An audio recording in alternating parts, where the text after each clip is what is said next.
বিসমিল্লাহির রহমানির রহিম। পরম করুণাময় ও অসীম দয়ালু আল্লাহর নামে শুরু।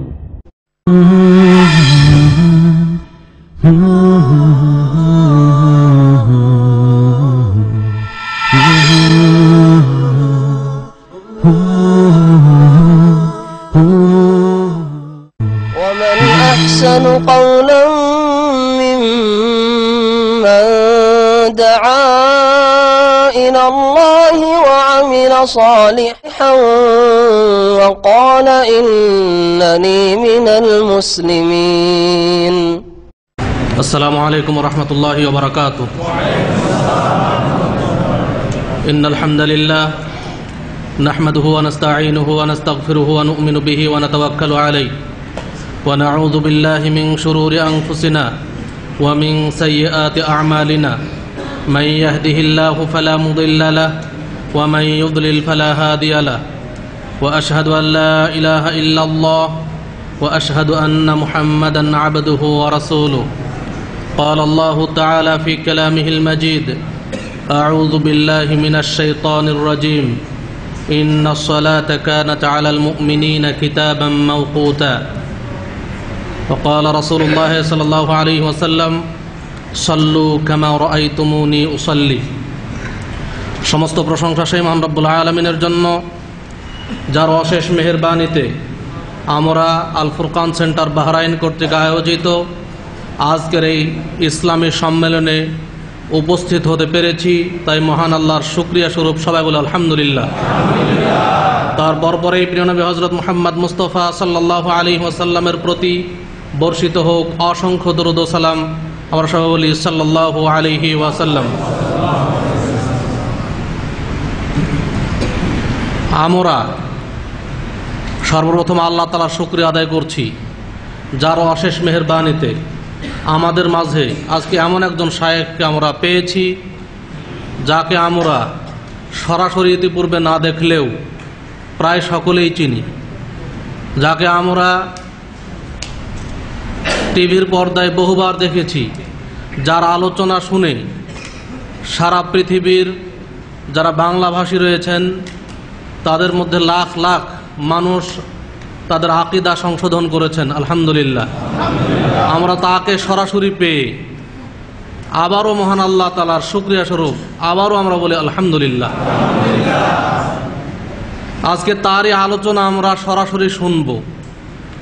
আমরা সকলেই জানি তিনি কোরআন এবং সহিহ হাদিসের বিরুদ্ধে কোনো কথা বলেন না, কোরআন এবং সহিহ হাদিসের বিপরীতে কোনো কথা বলেন না, তার সব কথাই দলিল ভিত্তিক।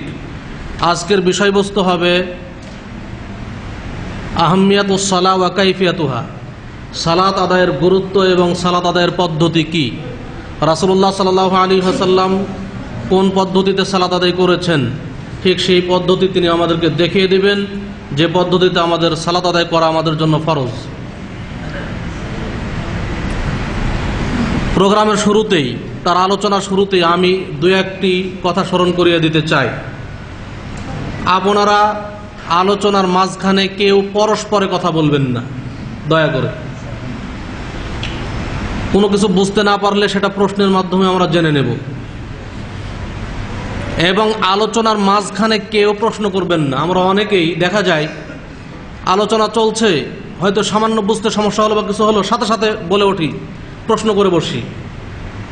এটা করবেন না, বিশৃঙ্খলা হবে, শৃঙ্খলা নষ্ট হবে। এবং প্রশ্নোত্তরের সময় দেওয়া হবে শেষে। আজকে প্রশ্নোত্তরের সময় ইনশাআল্লাহ আমরা দেব। আজকের আলোচনা আমরা সংক্ষিপ্তভাবে করব এবং আলোচনার আজকের যে আলোচনা, বিশেষ করে সালাত, আমরা প্রশ্নোত্তরের মাধ্যমে শায়েখের থেকে জেনে নেব। সালাত সম্পর্কে আপনারা প্রশ্নোত্তর লিখবেন, আপনাদের হাতে আমরা কাগজ পৌঁছে দেব, আপনারা সেগুলো লিখবেন, যার যেটা সালাত সম্পর্কে প্রশ্ন রয়েছে। বিশেষ করে এর বাইরে যদি কারো প্রশ্ন থাকে, গতকাল যে প্রোগ্রাম হয়েছে প্রকৃত মুসলিম হওয়ার উপায় কি, আজকে যে ফারুক মসজিদে প্রোগ্রাম হলো আল আখলাকুল হাসানাত ওয়াস সাইয়্যা, সচ্চরিত্র এবং বদচরিত্র, এবং আজকের বিষয়, এই বিষয়ের উপরে প্রশ্ন করবেন। বিশেষ করে সালাত বিষয়ে আমাদের অনেক প্রশ্নোত্তর রয়েছে, এই একটা বিষয়ের প্রশ্নোত্তর দিয়ে আমরা শেষ করতে পারবো না। অতএব সালাত নিয়ে আমাদের প্রশ্নোত্তর হবে আজকে।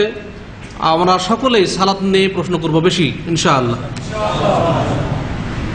কারো মৌখিক প্রশ্ন গ্রহণযোগ্য হবে না, কেউ মৌখিকভাবে প্রশ্ন করবেন না, এতে শৃঙ্খলা নষ্ট হয়।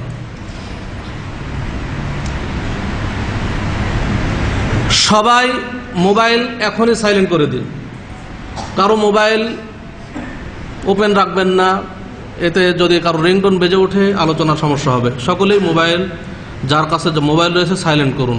আর একটি অনুরোধ, সকলেই শায়েখ যখন আলোচনা করবেন সকলেই ভিডিও করতে লাগে মোবাইলে, এতে একজনের ভিডিও করা দেখে তার পিছনের জনের মনোযোগ নষ্ট হয়ে যায় আলোচনা শোনা। এটা আপনারা করবেন না। এখানে লাইভ প্রোগ্রাম হচ্ছে, ভিডিও হচ্ছে, সব আপনারা ইন্টারনেটে পেয়ে যাবেন। সেহেতু আপনাদের নিজেদের মোবাইলে ভিডিও করতে হবে, এটা আসলে তেমন জরুরি কোনো বিষয় নয়। আপনারা সকলেই এদিকে আরো মনোযোগ দিয়ে আলোচনা শোনার চেষ্টা করবেন। আলোচনা শেষে ধীরস্থিরভাবে মসজিদ থেকে বের হবেন, কেউ হুড়াহুড়ি করবেন না। এবং এটা আবারও অনুরোধ করছি, শায়েখের সাথে কেউ মুসাফা করতে আসবেন না। শেষে মুসাফা করতে আসলে বিশৃঙ্খলা সৃষ্টি হয়। মুসাফা করতে আসবেন না, শায়েখ সালাম দিয়ে সালামের উত্তর নেবেন, ওখান থেকে আপনারা বেরিয়ে যাবেন। সবাই যদি মুসাফা করতে আসেন এতে একটা চরম বিশৃঙ্খলার সৃষ্টি হয়ে যায়, এটা করতে আসবেন না, অনুরোধ করছি আপনাদেরকে। তো এখন কথা আর বেশি করছি না, আমাদের শায়েখের আলোচনা আমরা শুনবো প্রথম থেকে শেষ পর্যন্ত। এখন আমাদের সামনে আলোচনা নিয়ে আসছেন শায়েখ মতিয়াউর রহমান ইবনে আব্দুল হাকিম হাফিজাহুল্লাহ তাআলা ওয়া রাআ, লিসান্স মদিনা ইসলামী বিশ্ববিদ্যালয় সৌদি আরব, দাঈ Islamic cultural centre Dammam Saudi আরব, নিয়মিত আলোচক পিস টিভি বাংলা। আমি তাকে তার গুরুত্বপূর্ণ আলোচনা পেশ করার জন্য বিনীতভাবে অনুরোধ করছি। ফালিয়াতাফাদ্দাল মাশকুরা। তার আলোচনার বিষয় আহমিয়াতুস সালাহ ওয়া কাইফিয়াতুহা, সালাত আদায়ের পদ্ধতি কি হবে, সালাত আদায়ের গুরুত্ব এবং তার পদ্ধতি। আসসালামু আলাইকুম ওয়া রাহমাতুল্লাহি ওয়া বারাকাতুহু। ইন্নাল হামদালিল্লাহ নাহমাদুহু ওয়া নাস্তাঈনুহু ওয়া নাস্তাগফিরুহু ওয়া নাউযু বিল্লাহি মিন শুরুরি আনফুসিনা ওয়া মিন সাইয়্যাতি আমালিনা। মান ইয়াহদিহিল্লাহু ফালা মুদিল্লা লাহু ওয়া মান ইউদ্লিল ফালা হাদিয়া লাহু। ওয়া আশহাদু আল লা ইলাহা ইল্লাল্লাহু ওয়াহদাহু লা শারীকা লাহু ওয়া আশহাদু আন্না মুহাম্মাদান আবদুহু ওয়া রাসূলুহু সাল্লাল্লাহু তাআলা আলাইহি ওয়া আলা আলিহি ওয়া সাহবিহি ওয়া সাল্লামা তাসলিমান কাসীরা। ইয়া আইয়ুহাল্লাযীনা আমানুত্তাকুল্লাহা হাক্কা তুকাতিহি ওয়া লা তামুতুন্না ইল্লা ওয়া আনতুম মুসলিমুন। ইয়া আইয়ুহান নাসু ইত্তাকু রাব্বাকুমুল্লাযী খালাকাকুম মিন নাফসিন ওয়াহিদা ওয়া খালাকা মিনহা যাওজাহা ওয়া বাথসা মিনহুমা রিজালান কাসীরান ওয়া নিসাআ ওয়াত্তাকুল্লাহাল্লাযী তাসাআলুনা বিহি ওয়াল আরহাম ইন্নাল্লাহা কানা আলাইকুম রাকীবা। ইয়া আইয়ুহাল্লাযীনা আমানুত্তাকুল্লাহা ওয়া কুলু কাওলান সাদীদা ইউসলিহ লাকুম আমালাকুম ওয়া ইয়াগফির লাকুম যুনুবাকুম ওয়া মান ইউতি'িল্লাহা ওয়া রাসূলাহু ফাকাদ ফাযা ফাওজান আযীমা। আম্মা বা'দ, ফাইন্না খায়রাল হাদীসি কিতাবুল্লাহ ওয়া খায়রাল হাদী হাদী মুহাম্মাদিন সাল্লাল্লাহু আলাইহি ওয়াসাল্লাম ওয়া শাররাল উমুরি মুহদাসাতুহা ওয়া কুল্লু মুহদাসাতিন বিদআহ ওয়া কুল্লু বিদআতিন দালালা ওয়া কুল্লু দালালাতিন ফিন্নার। আউযু বিল্লাহি মিনাশ শাইতানির রাজীম। ক্বাদ আফলাহাল মুমিনুন আল্লাযীনা হুম ফী সালাতিহিম খাশিউন। মুহতারাম উলামায়ে কেরাম, সম্মানিত শ্রোতামণ্ডলী, আল্লাহ পাক রব্বুল আলমিনের যাবতীয় প্রশংসা যে আল্লাহ পাক রব্বুল আলমিন প্রত্যেক মুসলিমের ওপর যারা শরীয়তের দায়িত্বপ্রাপ্ত হয়েছে, সাবালক সাবালিকা হয়েছে, তাদের ওপর মহান আল্লাহ 5 ওয়াক্ত সালাত ফরজ করেছেন। সালাত এবং সালাম নাযিল হলেন মুহাম্মদুর রাসূলুল্লাহ সাল্লাল্লাহু আলাইহি সাল্লামের ওপর, যিনি এই 5 ওয়াক্ত সালাত মহান আল্লাহর তরফ থেকে আসমান থেকে নিয়ে এসেছেন। রাসূলুল্লাহ সাল্লাল্লাহু আলাইহি ওয়াসাল্লাম যেহেতু সালাত নিয়ে এসেছেন, রাসূলুল্লাহ সাল্লাল্লাহু আলাইহি ওয়াসাল্লাম যেহেতু তিনি আমাদের রাসূল, সুতরাং সালাতটাও তারই হইতে হবে। আজকে আমার বিষয়বস্তু হচ্ছে এই আপনাদের সামনে নবী করিম সাল্লাল্লাহু আলাইহি সাল্লামের সালাতের পদ্ধতি এবং সালাতের গুরুত্ব। এই সালাতের গুরুত্ব সম্পর্কে কয়েকটি কথা আপনাদের সামনে পেশ করব, আর তারপরে সালাতের নিয়ম তরিকা আমি বিস্তারিত উল্লেখ করব না। এর জন্য প্রশ্ন পর্ব হবে, তাতে আপনারা আপনাদের চাহিদা মোতাবেক কোনখানে আপনাদের প্রশ্ন রয়েছে, সংশয় রয়েছে, জিজ্ঞেস করে নেবেন। যেখানে আপনাকে সন্দেহ হচ্ছে যে এই দেশে একরকম নামাজ দেখি, আমরা দেশে আর একরকম দেখি, কোনটা ঠিক ওটা আপনারাই জিজ্ঞেস করবেন, তখন ওতে বেশি সংশোধন হবে আমাদের সালাতের বা আমাদের নামাজের। আর একজন মুসলিমের অবশ্যই সত্যকে জেনে নেওয়া ফরজ। সালাত একমাত্র এক তরিকাতে রাসূলুল্লাহ সাল্লাল্লাহু আলাইহি ওয়াসাল্লাম পড়েছেন, বহু তরিকাতে পড়েন। সুতরাং এই রাসূলুল্লাহ সাল্লাল্লাহু আলাইহি ওয়াসাল্লামের সালাত জেনে নেওয়ার জন্য আপনাকে আগ্রহী হইতে হবে, উদ্গ্রীব হইতে হবে, আপনার উপর ফরজ করা হয়েছে। আর আপনাকে রাসূলুল্লাহ সাল্লাল্লাহু আলাইহি ওয়াসাল্লামের সালাতই আদায় করতে হবে, আপনাকেও আদায় করতে হবে, আপনার বিবি সাহেবাকে আদায় করতে হবে। কারণ আপনি যেমন কালেমা তাইয়্যিবার শাহাদাত দিয়েছেন, আর তাতে মুহাম্মদুর রাসূলুল্লাহ একটা অংশ তারও শাহাদাত দিয়েছেন, আপনার বিবি সাহেবাও তারই শাহাদাত দিয়েছে, সেই কথার সাক্ষ্য দিয়েছে যে রাসূলুল্লাহ হচ্ছেন মুহাম্মদ সাল্লাল্লাহু আলাইহি সাল্লাম। সুতরাং তার মাধ্যমেই সালাত আপনাকে নিতে হবে, তার কাছ থেকে নামাজ সালাত নিতে হবে, যেমন পুরুষকে তেমনি মহিলাদেরকে। আল্লাহ রাব্বুল আলামিন এই সালাতের কথা কোরআনে কারীমে বহু জায়গায় উল্লেখ করেছেন। আমাদের দেশে একটি কথা মশহুর আছে যে 82 জায়গায় বা কত জায়গায় এরকম কথা, কিন্তু 82 জায়গায় সালাতের কথা নাই, 100-এরও বেশি সালাতের কথা আলোচনা আছে। হ্যাঁ, 82 যেটা সেটা হইতে পারে যে সালাতের সাথে যাকাত মিলিয়ে আকিমুস সালাত ওয়া আতুজ যাকাত, আকামাস সালাত ওয়া আতাজ যাকাত, সালাত আর যাকাত একসাথে, সেটা হইতে পারে। কিন্তু সালাতের কথাটি আল্লাহ রাব্বুল আলামিন 100বারের বেশি কোরআনে কারীমে উল্লেখ করেছেন। এতে আপনি চিন্তা করুন যে সালাতের নামাজের কত গুরুত্ব, যে যেই সালাতের কথা আল্লাহ 100 বার বলছেন, 100 বারের বেশি বলছেন। আপনাকে যদি আপনার মাতা পিতা একটা কথা 3 বার বলে, তো তার গুরুত্ব আপনার কাছে অপরিসীম হয়ে যায়, সীমা থাকে না তার গুরুত্বের। আপনার স্ত্রী পর্যন্ত যদি একটা কোনো সওদা করার জন্য যে বাহরাইন থেকে অমুক জিনিসটা নিয়ে এসো 1 বার 2 বার 3 বার বলে, তো আর বলাই লাগবে না, আর কিছু প্রশ্নই ওঠে না, যে কোনো উপায়ে সেটা নিতেই হবে আর সেই তলব পুরা করতেই হবে। তাহলে আপনার কাছে যিনি সৃষ্টিকর্তা, আপনার যিনি রব্বুল আলামিন, যিনি আপনার রিজিক দাতা, যিনি আপনাকে সবকিছুই দান করেছেন, যিনি আপনাকে তার ইবাদতের জন্য সৃষ্টি করেছেন, তার আদেশ নিষেধের গুরুত্বটা কতটুকু আপনার কাছে, আর যে জন্মদাতা বাপ মা তার গুরুত্ব কতটুকু, যে জন্মদাতাও না, সৃষ্টিকর্তাও না, রিজিক দাতাও না, কিছু না, আপনার জীবন সঙ্গী শুধু, তার কথার গুরুত্ব কতটুকু আপনার কাছে। যদি এই ক্ষেত্রে আপনি নিজেকে পরীক্ষা না করতে পারেন, নিজেকে যাচাই বাছাই না করতে পারেন যে আল্লাহ পাকের কথার গুরুত্ব কতটা হওয়া উচিত আর কতটা আমার কাছে, আর বাপ মায়ের কথার গুরুত্ব কতটা হওয়া উচিত আর কতটা আমার কাছে, আমার স্ত্রীর কথার গুরুত্ব কতটা হওয়া উচিত আর কতটা আমার কাছে, হ্যাঁ, আল্লাহ রাব্বুল আলামিনের আদেশ নিষেধের উপর প্রাধান্য পেয়ে যাচ্ছে মানুষ, আল্লাহর বান্দারা, বাপ মাই হোক অথবা স্ত্রী হোক অথবা ছেলে মেয়ে হোক, তাহলে আপনি কেমন মুসলিম আপনি নিজেই চিন্তা করুন। আল্লাহ রাব্বুল আলামিন কোরআনে কারীমে সালাতের বিষয়টিকে 2টো ভাষা দিয়ে উল্লেখ করেছেন। একটি হচ্ছে ইকামাতুস সালাহ, আকিমিস সালাহ, আকিমুস সালাহ, কায়েম করা, নামাজ কায়েম করার কথা আল্লাহ বলেছেন। সালাত আরবি ভাষা হচ্ছে সালাত, কিন্তু এর তরজমা আমাদের ভারত উপমহাদেশের লোকেরা ফার্সি ভাষায় করেছে, যার ফলে নামাজ না বললে অনেকে এমনই মুসলিম যে সালাত বললে বুঝে না যে সালাত মানেই বা কি,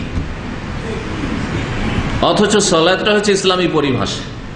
যাকাত বুঝছেন, সালাত বুঝছেন না, সালাত আলান নবী বুঝছেন না, আবার দুরুদ বুঝছেন, সিয়াম বুঝছেন না। আর সালাতটা তো কোন রকম হয়তো কিছু বুঝে যাবেন, কিন্তু সিয়াম বা সওম অধিকাংশ মুসলিম ভারত উপমহাদেশের বুঝবে না, বাংলা ভাষী হোক অথবা উর্দু ভাষী অন্য ভাষী হোক, সিয়াম সওম বুঝবে না, কিন্তু রোজা বুঝবে।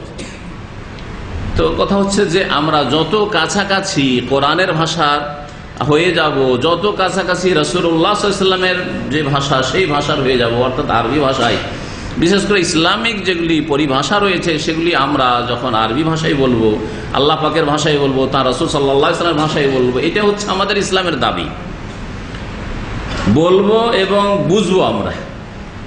আল্লাহ রাব্বুল আলামিন যেন এই বিষয়গুলি বুঝার তৌফিক দান করেন। কোরআনে কারীমে আল্লাহ রাব্বুল আলামিন সালাত সম্পর্কে 2টো শব্দ উল্লেখ করেছেন। একটা হচ্ছে নামাজ বা সলাৎ কায়েম করা, সে এক বচন দিয়ে হোক, বহু বচন দিয়ে হোক, আদেশের আমরে সেগা হোক, অথবা অতীতকাল হোক, অথবা ভবিষ্যৎকাল হোক, মাজি হোক আর মোজারি হোক, যাই হোক আছে। আর একটা হচ্ছে সলাতের হেফাজত করা। হাফেজু আলা সলাওয়াত, তোমরা নামাজগুলির সলাতগুলির হেফাজত করো, আল্লাহ রাব্বুল আলামিন বলেছেন। আল্লাহ রাব্বুল আলামিন যে সূরা মুমিনুনের শুরু থেকে দুটি আয়াত পাঠ করেছে, কাদ আফলাহাল মুমিনুন আল্লাযীনা হুম ফি সলাতিহিম খাশিউন, এরপরে মুমিনদের বেশ কিছু গুণাবলী উল্লেখ করে শেষখানে আবার সালাতের কথা বলেছেন।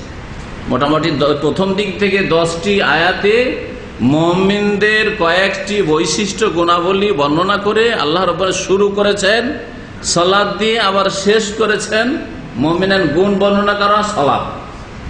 যে মুমিন সালাতে বিনয়ী হবে, প্রথম কথা বলে কাদ আফলাহাল মুমিনুন, ওই সব মুমিন মুসলিমরা সফল কাম হবে, সার্বিক কল্যাণ হাসিল করবে, তারা দুনিয়া আখিরাতে কামিয়াব হবে, সাকসেস হবে। কাদ আফলাহাল মুমিনুন, এই ফালাহর জন্য, সার্বিক কল্যাণের জন্য আপনাকে আমাকে আজান একামতে প্রতিদিন ডাকা হচ্ছে, প্রত্যেক ওয়াক্তের জন্য। প্রত্যেক ওয়াক্তে আজান আর একামত দুটো, ঠিক কিনা? হাইয়া আলা সালাহ, হাইয়া আলাল ফালাহ। এই ফালাহ থেকে হচ্ছে আফলাহা। এই ফালাহ মানে হচ্ছে সার্বিক মঙ্গল হাসিল করা। আপনার জীবনের যতগুলি দিক রয়েছে, সমস্ত দিকে, সমস্ত ক্ষেত্রে আপনি কল্যাণ হাসিল করতে পারবেন এই সালাতের মাধ্যমে। আপনি দুনিয়ার জীবনে যেমন আপনি সার্বিক কল্যাণ হাসিল করতে পারবেন, তেমনি মওতের পরের চিরস্থায়ী জীবনে সার্বিক কল্যাণ হাসিল করতে পারবেন।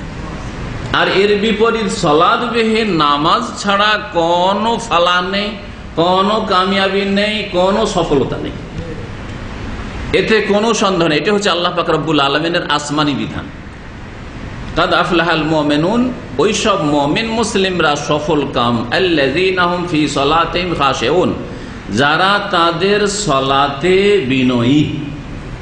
বিনয়ের সাথে যারা সলাত আদায় করে, শুধু সলাত তাহলে আদায় করে না, আদায় করে সলাত খুশুর সাথে, অন্তর আল্লাহর দিকে ধাবিত হয়ে, আল্লাহ অভিমুখী হয়ে, অন্তর থেকে দুনিয়াকে পুরোপুরি বের করে দিয়ে, দুনিয়াতে যা কিছু আছে আর যে কেউ আছে সব কিছুকেই আর সকলকেই এই কলব থেকে, হৃদয় থেকে বের করে দিয়ে আল্লাহ পাকের সামনে দাঁড়াতে হবে। একজন বড় কোনো নেতার সামনে দাঁড়ালে তার কথা ছাড়া আমাদের সব ভুলে যায়, এমন আমাদের ওপর ওর প্রভাব পড়ে, ওর একটা দাপট থাকে যে দিশেহারা হয়ে যায়, আর কোনো দিশা থাকে না। ওর সামনে কি যে করে আমার, আর কি যে বলে, কি যে আদেশ নিষেধ হয়, এছাড়া আর কোনো হোশ দিশা থাকে না। অথচ 3.5 হাতের মানুষ আপনার মতোই, হ্যাঁ, আপনি তার চাইতে ভালো মানুষ হইতে পারেন, তারপরে এই অবস্থা হয়। তাহলে যিনি রব্বুল আলামিন, আসমান জমিনের রব, যিনি খালেক, যিনি রাজেক, সেই আল্লাহ পাক রব্বুল আলামিনের সামনে দাঁড়াচ্ছেন, এইরকম খুশুর সাথে দাঁড়াইতে হবে। তাহলে সালাত আদায় করতে হবে, আর এই আদায় খুশুর সাথে হইতে হবে। শেষখানে আবার সালাতের কথা বলছেন, ওয়াল্লাযীনা হুম আলা সালাওয়াতিহিম ইউহাফিজুন, আর ওই সব মুমিনরাই সফল কাম হবে যারা সালাতগুলির হেফাজত করে।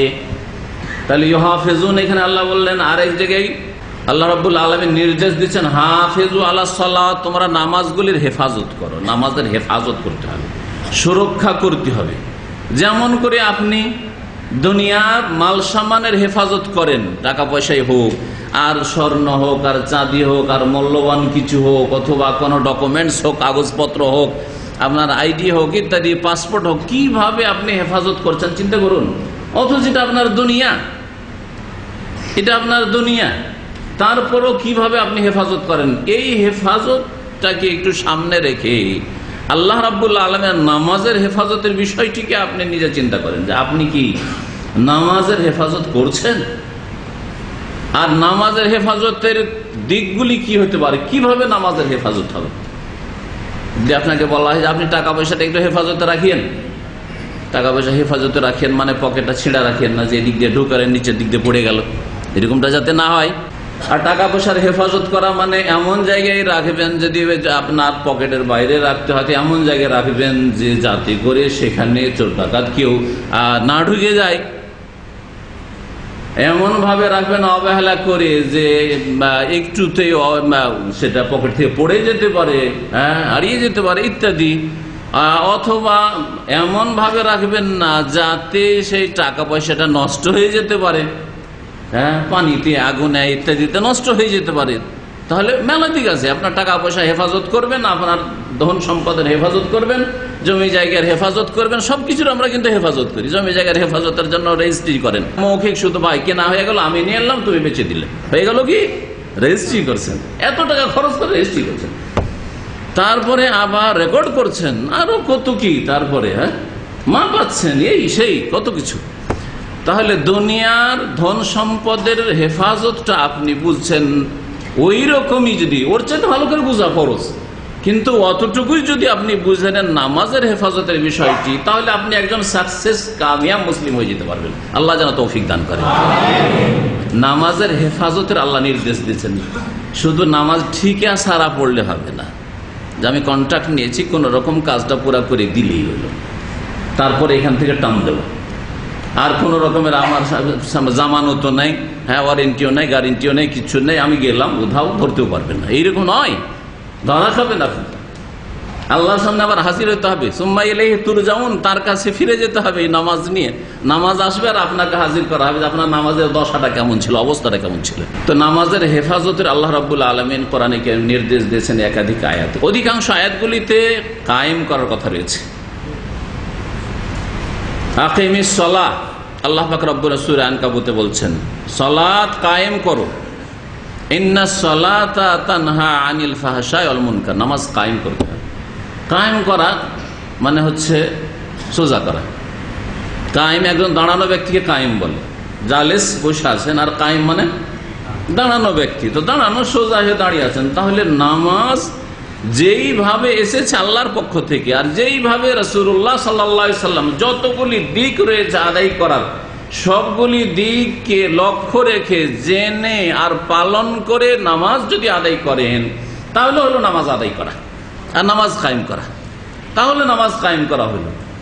আর যদি বলেন যে আমি নামাজ তো পড়ি, কিন্তু তাতে কিন্তু রয়েছে, আর বিভিন্ন রকমের কিন্তু রয়েছে। একদল নামাজ পড়েন, নামাজ পড়েন ভাই, আরে কি বলেন, মুসলিম আবার নামাজ পড়বো না, এ কথা বলবেন না, সোজাভাবে বলবেন না, কিন্তু যে ভাই 5 ওয়াক্ত নামাজ পড়ি, জামাত সহকারী পড়ি, মসজিদে গিয়ে পড়ি, এসব বলবেন না। কি বলেন আপনি, মুসলিম তো নামাজ তো পড়তেই হবে। চালাক খুব বান্দা, আজকালকার অধিকাংশ মুসলিম বেনামাজিরা বড়ই চালাক। জিজ্ঞেস করেন, বলে কি বলেন, মুসলিম তো নামাজ তো পড়তেই হবে, পড়বে, কোনদিন পড়বে, কবরে গিয়ে পড়বে, বলবে আল্লাহকে বলে রব্বের যে আল্লাহ ফিরিয়ে দাও, নামাজ পড়ে আসবো। আল্লাহ বলবেন যে কোশ্চিন কালেও না, আল্লাহ হবে না, এটা কর্মক্ষেত্র শেষ হয়ে গেছে, কাজের জগৎ শেষ হয়ে গেছে, এখন বদলার জগৎ শুরু হয়ে গেছে, প্রতিদান শুরু হয়ে গেছে, কি বদলা তুমি পাবে সেটা শুরু হয়েছে, এখন পাও না তোমার। নামাজ কায়েম করতে হবে। অনেকে নামাজ পড়ে, নামাজ পড়ি, কিরকম নামাজ পড়েন, ওর ধারণে সে নামাজ পড়ে, প্রতি সপ্তাহে একটা করে জুমা পড়ে, বছরে 2টা ঈদ পড়ে, আর মাঝে মধ্যে 5 ওয়াক্ত নামাজ, কিছু নামাজ পড়ে নেই, এরকম তো নামাজ পড়ে। কিছু লোক নামাজ পড়ে, 5 ওয়াক্ত নামাজ পড়ে, কিন্তু যখন তার মর্জি হয় তখন পড়ে। ফজরের সময় শুয়ে থাকে, সূর্য ওঠার পরে, কারো সকাল 8টায় ডিউটি, জাগলো, জাগার পরে যাই নামাজটা বিছালো, উজু করে নামাজটা পড়লো, তারপরে চলে গেল। অফিসার সাহেব অফিস টফিস করে জোহর গেল, আসর গেল, মাগরিব গেল, এশা গেল, একসাথে এসে নামাজ আদায় করছে। এরকম অনেক অফিসার আমরা দেখেছি দেশে, নামাজ পড়ে কিন্তু অফিসে নামাজ পড়ে না, অফিসে দুনিয়া নিয়ে ব্যস্ত থাকে। এইরাও নামাজ পড়ে, ওদের ধারণা এরা নামাজ কায়েম করে, কিন্তু নামাজ কায়েম করে না, নামাজ কায়েম হয় না, নামাজের হেফাজত হয় না। শয়তানে চুরি করে নিয়ে যায় এদের নামাজের বিভিন্ন দিকটাকে, চুরি করে নেয়, কারো পরিমাণ চুরি করে, কারো সময়টাকে চুরি করে। নামাজ পড়ে, অনেকে নামাজ পড়ে, কিন্তু নামাজ দ্রুত পড়ে, এক্সপ্রেস। ও লোকাল থাকা লোক না, এক্সপ্রেস, ওর কাজ হচ্ছে ফাস্ট। যেমন আমাদের দেশের দেশি তারাবি, দেশি তারাবির নামাজ 8 রাকাত নামাজে 1 ঘন্টা লাগে। অনেকে যারা সুন্নতি তরিকা পড়েন, ওদের 20 রাকাত পড়তে আধা ঘন্টা লাগে। ওই এক রকমের নামাজ, কিন্তু নামাজ কায়েম হয় না, নামাজ কায়েম হয় না। এইরকমই রুকু থেকে উঠে সোজা হলো না, ধাই করে আবার সিজদায় গেল, সিজদা থেকে উঠে বসলো না, আবার আরেকটা সিজদা, একটু সামান্য মাথাটা উঠে আবার সিজদা দিল, আবার উঠলো, এই চলছে নামাজ। ওদের ধারণা নামাজ তো পড়ে, কিন্তু নামাজ কায়েম করে, নামাজের হেফাজত করে না, নামাজের খুশু চুরি করে, নামাজের প্রশান্তি চুরি করে, নামাজের মধ্যে এইসব বিভিন্ন দিকগুলি রয়েছে এগুলি চুরি করে। অনেকে নামাজ পড়ে, নামাজ পুরাইটাই পড়ে, 5 ওয়াক্ত সালাত পড়ে, কিন্তু মসজিদে পড়ে না, বাড়িতে পড়ে, বাড়িতে পড়ে। আমাদের সেটা অনেক মুরব্বীরা আছে না নাই, বাড়িতে নামাজ পড়ে, আসতে পারবে মসজিদে, আরামে আসতে পারবে, তারপরে মসজিদে আসে না, যেমনই নামাজের টাইমটা হইলো তখন উজুটা করে যায় নামাজটা বিছিয়ে নামাজ পড়ে নিল, ও নামাজ পড়ে। নামাজ কায়েম করলো কি? ওর ধারণে তো নামাজ পড়ে, কিন্তু নামাজ কায়েম করলো না, নামাজের হেফাজত করলো না। নামাজ আল্লাহ মসজিদে ফরজ করেছে, ওয়াজিব করেছে, সালাতুল জামা ফরজ, এটাকে চুরি করলো, শয়তান চুরি করে নিয়ে গেল। জি হ্যাঁ, আবার কিছু লোকের আছে নামাজ পড়ে, মসজিদে এসে পড়ে, যেগুলি প্রথম দিক থেকে বললাম দিকগুলি সবগুলি ঠিক আছে, কিন্তু নামাজের তরিকাটা তার নিজের বা তার মুরব্বির। একটু আগে এক ভাই বলেছেন যে অমুক রাহবার, তাই বলবো রাহবার মানে আরবিতে হচ্ছে হাদি, হাদি মানে হেদায়েত করেনেওয়ালা, হাদি মানে পথ নির্দেশক, হাদি মানে যে পথ দেখায়। তো আমাদেরকে পথ দেখিয়েছেন মুহাম্মদুর রাসূলুল্লাহ সাল্লাল্লাহু আলাইহি ওয়াসাল্লাম, তিনি পথ দেখিয়েছেন সকল মুসলিমকে হেদায়েতের রাস্তা দেখিয়েছেন রাসূলুল্লাহ সাল্লাল্লাহু আলাইহি ওয়াসাল্লাম। প্রত্যেক মুসলিমের উপর ইহসান রয়েছে রাসূলুল্লাহ সাল্লাল্লাহু আলাইহি ওয়াসাল্লামের, অনুগ্রহ রয়েছে রাসূলুল্লাহ সাল্লাল্লাহু আলাইহি ওয়াসাল্লামের। আল্লাহ পাকের যেমন রহমত রয়েছে যে আল্লাহ পাক হেদায়েতের তৌফিক দিয়েছেন, তেমন রাসূলুল্লাহ সাল্লাল্লাহু আলাইহি ওয়াসাল্লামের মেহনত, পরিশ্রম, ইখলাস, কুরবানি, ত্যাগ, যার মাধ্যমে ইসলাম সাহাবায়ে কেরাম থেকে তাবেঈনদের কাছে এসে, তাবেঈন সাহাবায়ে কেরামরা দূর দূরান্তে বিভিন্ন দেশে ছুটে গিয়েছেন, আর এইভাবে আমাদের কাছে ইসলাম পৌঁছেছে। না হলে কেউ হিন্দু সন্তান থাকতেন, কেউ খ্রিস্টানের সন্তান থাকতেন, কেউ আর কিছুই থাকতেন, বুদ্ধিস্টের সন্তান থাকতেন, তাই কিনা? তাহলে রাসূলুল্লাহ সাল্লাল্লাহু আলাইহি ওয়াসাল্লাম আমাদের রাহবার। আবার রাহবার আমাদের এত বেশি হয় না, হ্যাঁ, তবে রাসূলুল্লাহ সাল্লাল্লাহু আলাইহি ওয়াসাল্লাম যা দিয়ে গেছেন সেটা কেউ যদি আপনার সামনে এক্সপ্লেন করে, সেটা যদি ব্যাখ্যা করে শোনায়, সেটা আলাদা কথা, কিন্তু শর্ত হচ্ছে কোনটা ব্যাখ্যা করতে হবে? নিজের তরফ থেকে নয়। কার তরফ থেকে? রাসূলুল্লাহ সাল্লাল্লাহু আলাইহি ওয়াসাল্লাম যেইভাবে দিয়ে গেছেন ওইভাবে ব্যাখ্যা করে শোনাতে হবে, ওইভাবে ব্যাখ্যা করে শোনাতে হবে। অনেকে নামাজ পড়েন, 5 ওয়াক্ত নামাজ পড়েন, মসজিদে নামাজ পড়েন, ধীর স্থিরতার সাথে নামাজ পড়েন, নামাজে খুব কান্নাও করেন, এগুলি আছে। হ্যাঁ, নামাজ কখনো ছাড়েন না, শুধু ফরজ নামাজ পড়েন না, ফরজের সাথে সুন্নত পড়েন, সুন্নতে পরে মুস্তাহাব পড়ে হলো না, আবার নফল পড়েন। আল্লাহ রাব্বুল আলামিন উদাহরণস্বরূপ বলি, এশার নামাজ কত রাকাত ফরজ? 4 রাকাত ফরজ। এই ফরজে 4-এ যদি 3 করেন কখন আল্লাহ মাফ করবে না, ঠিক কিনা? ফরজ। সুন্নতে রাতে বা কত রাকাত সুন্নত? এশার 2 রাকাত সুন্নত। আচ্ছা, বেতর কত রাকাত? সর্বনিম্ন কত রাকাত? সর্বনিম্ন 1 রাকাত। 1 বেতর মানে বেজোড়, বেজোড় শুরু হয় 1 থেকে।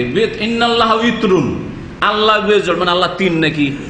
কিন্তু খ্রিস্টানদের কথা যে ইন্নাল্লাহা সালিসু সালাসা, আল্লাহ 3। আর আপনিও যদি বলেন যে বেতর মানে বেজোড় আর বেতর হচ্ছে 3, তাহলে কেমন কথা হইল এটা? তাহলে শুরু হচ্ছে 1 থেকে। চিন্তা করুন আপনি, 1 বেজোড়, 3 বেজোড়, 5 বেজোড়, 7 বেজোড়, 9 বেজোড়, হ্যাঁ, এরকম 11 বেজোড়, 13 বেজোড়, অসুবিধা নেই। নবী করিম সাল্লাল্লাহু আলাইহি ওয়াসাল্লাম তাহাজ্জুদ পড়েছেন, অধিকাংশ সময় কত পড়েছেন? বেতর সহ 11 পড়েছেন। কখনো কখনো 13 হাদিস রয়েছে, আছে না নেই? আর আওতারা বে ওয়াহেদার প্রচুর হাদিস আছে। ওয়াহেদা মানে কি? 1 রাকাত পড়েছেন। তো 1 বেতর থেকে তো রাসূলুল্লাহ সাল্লাল্লাহু আলাইহি ওয়াসাল্লাম শুরু করলেন, আর আপনি শুরু করবেন 3 বেতর থেকে। কেমন কথা হইল? তো যাই হোক, এশার নামাজ বলছিলাম যে আসল বিষয়টি, যে এত নামাজ পরিমাণের দিক থেকে পড়ে কিন্তু কোয়ালিটি ভালো না।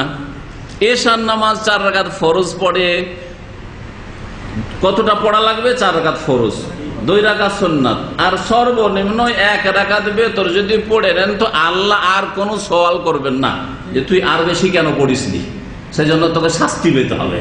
দুনিয়ার শাস্তি, না হয় কবরের শাস্তি, না হয় হাসরের মাঠের শাস্তি, না হয় জাহান্নামের শাস্তি। একটা দলিল কেউ দেখাই দেন তো, যে কেউ যদি 7 রাকাত নামাজ পড়ে দেয় নামাজ, তারপরে আল্লাহ বলবে তুই আর বেশি কেন পড়িস?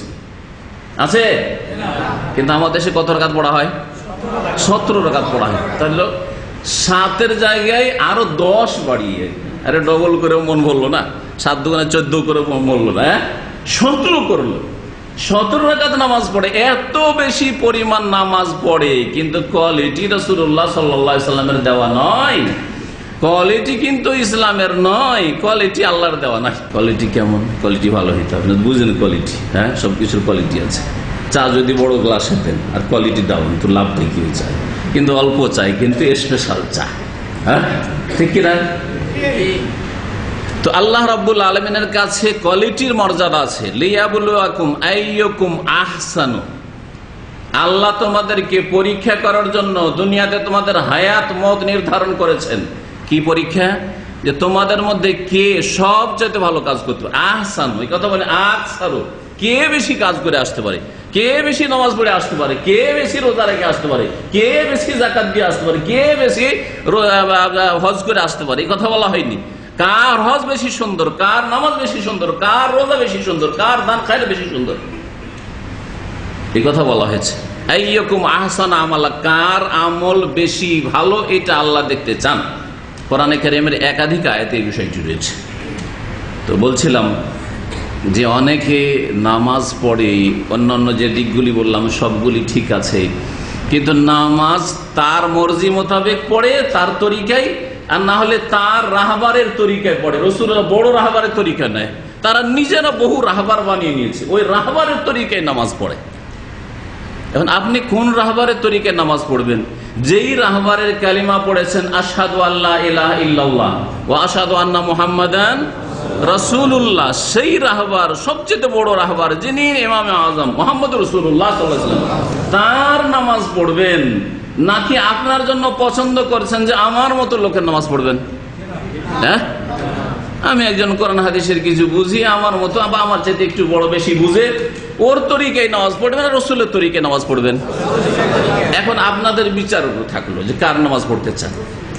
আমি তো মনে করি যে আমরা কালেমা যেহেতু একটাই পড়েছি, সারা পৃথিবীর মুসলিম পূর্ব থেকে পশ্চিম পর্যন্ত আপনি যান আর জিজ্ঞেস করেন যে ভাই তোমরা তো মুসলিম, কোন কালেমা পড়ো?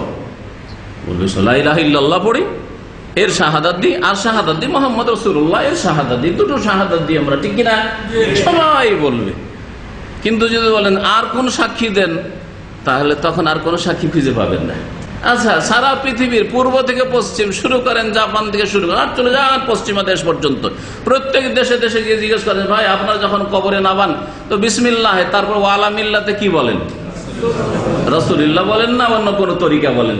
হ্যাঁ, আর কোন তরিকা বলেন না? মিল্লাতে রাসূলুল্লাহ, মিল্লাত মানে তরিকা, মিল্লাত মানে তরিকা, তো রাসূলুল্লাহর তরিকা আছে আসলে। তাহলে আপনি সারা জীবন কালেমা ধরে থাকলেন মুহাম্মদুর রাসূলুল্লাহ, আর যখন আপনার মত হইলো কবরে নামালো তাও মিল্লাতে রাসূলুল্লাহ, আর নামাজ নিয়ে যাবেন অন্য রাহবারের, তাহলে কেমন করে হবে? কবুল হবে? কবুল হবে না।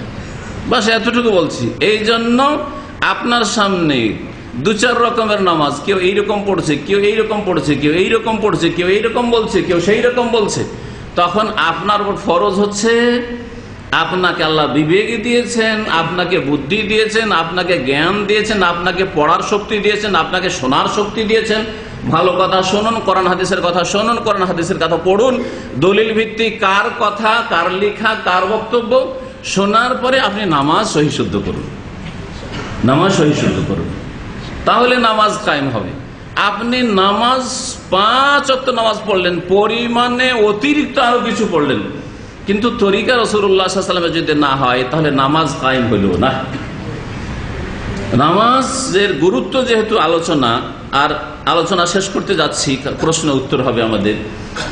নামাজের গুরুত্ব বোঝার জন্য বিভিন্ন দিক রয়েছে, তার 2-1টা দিক আলোচনা করলাম।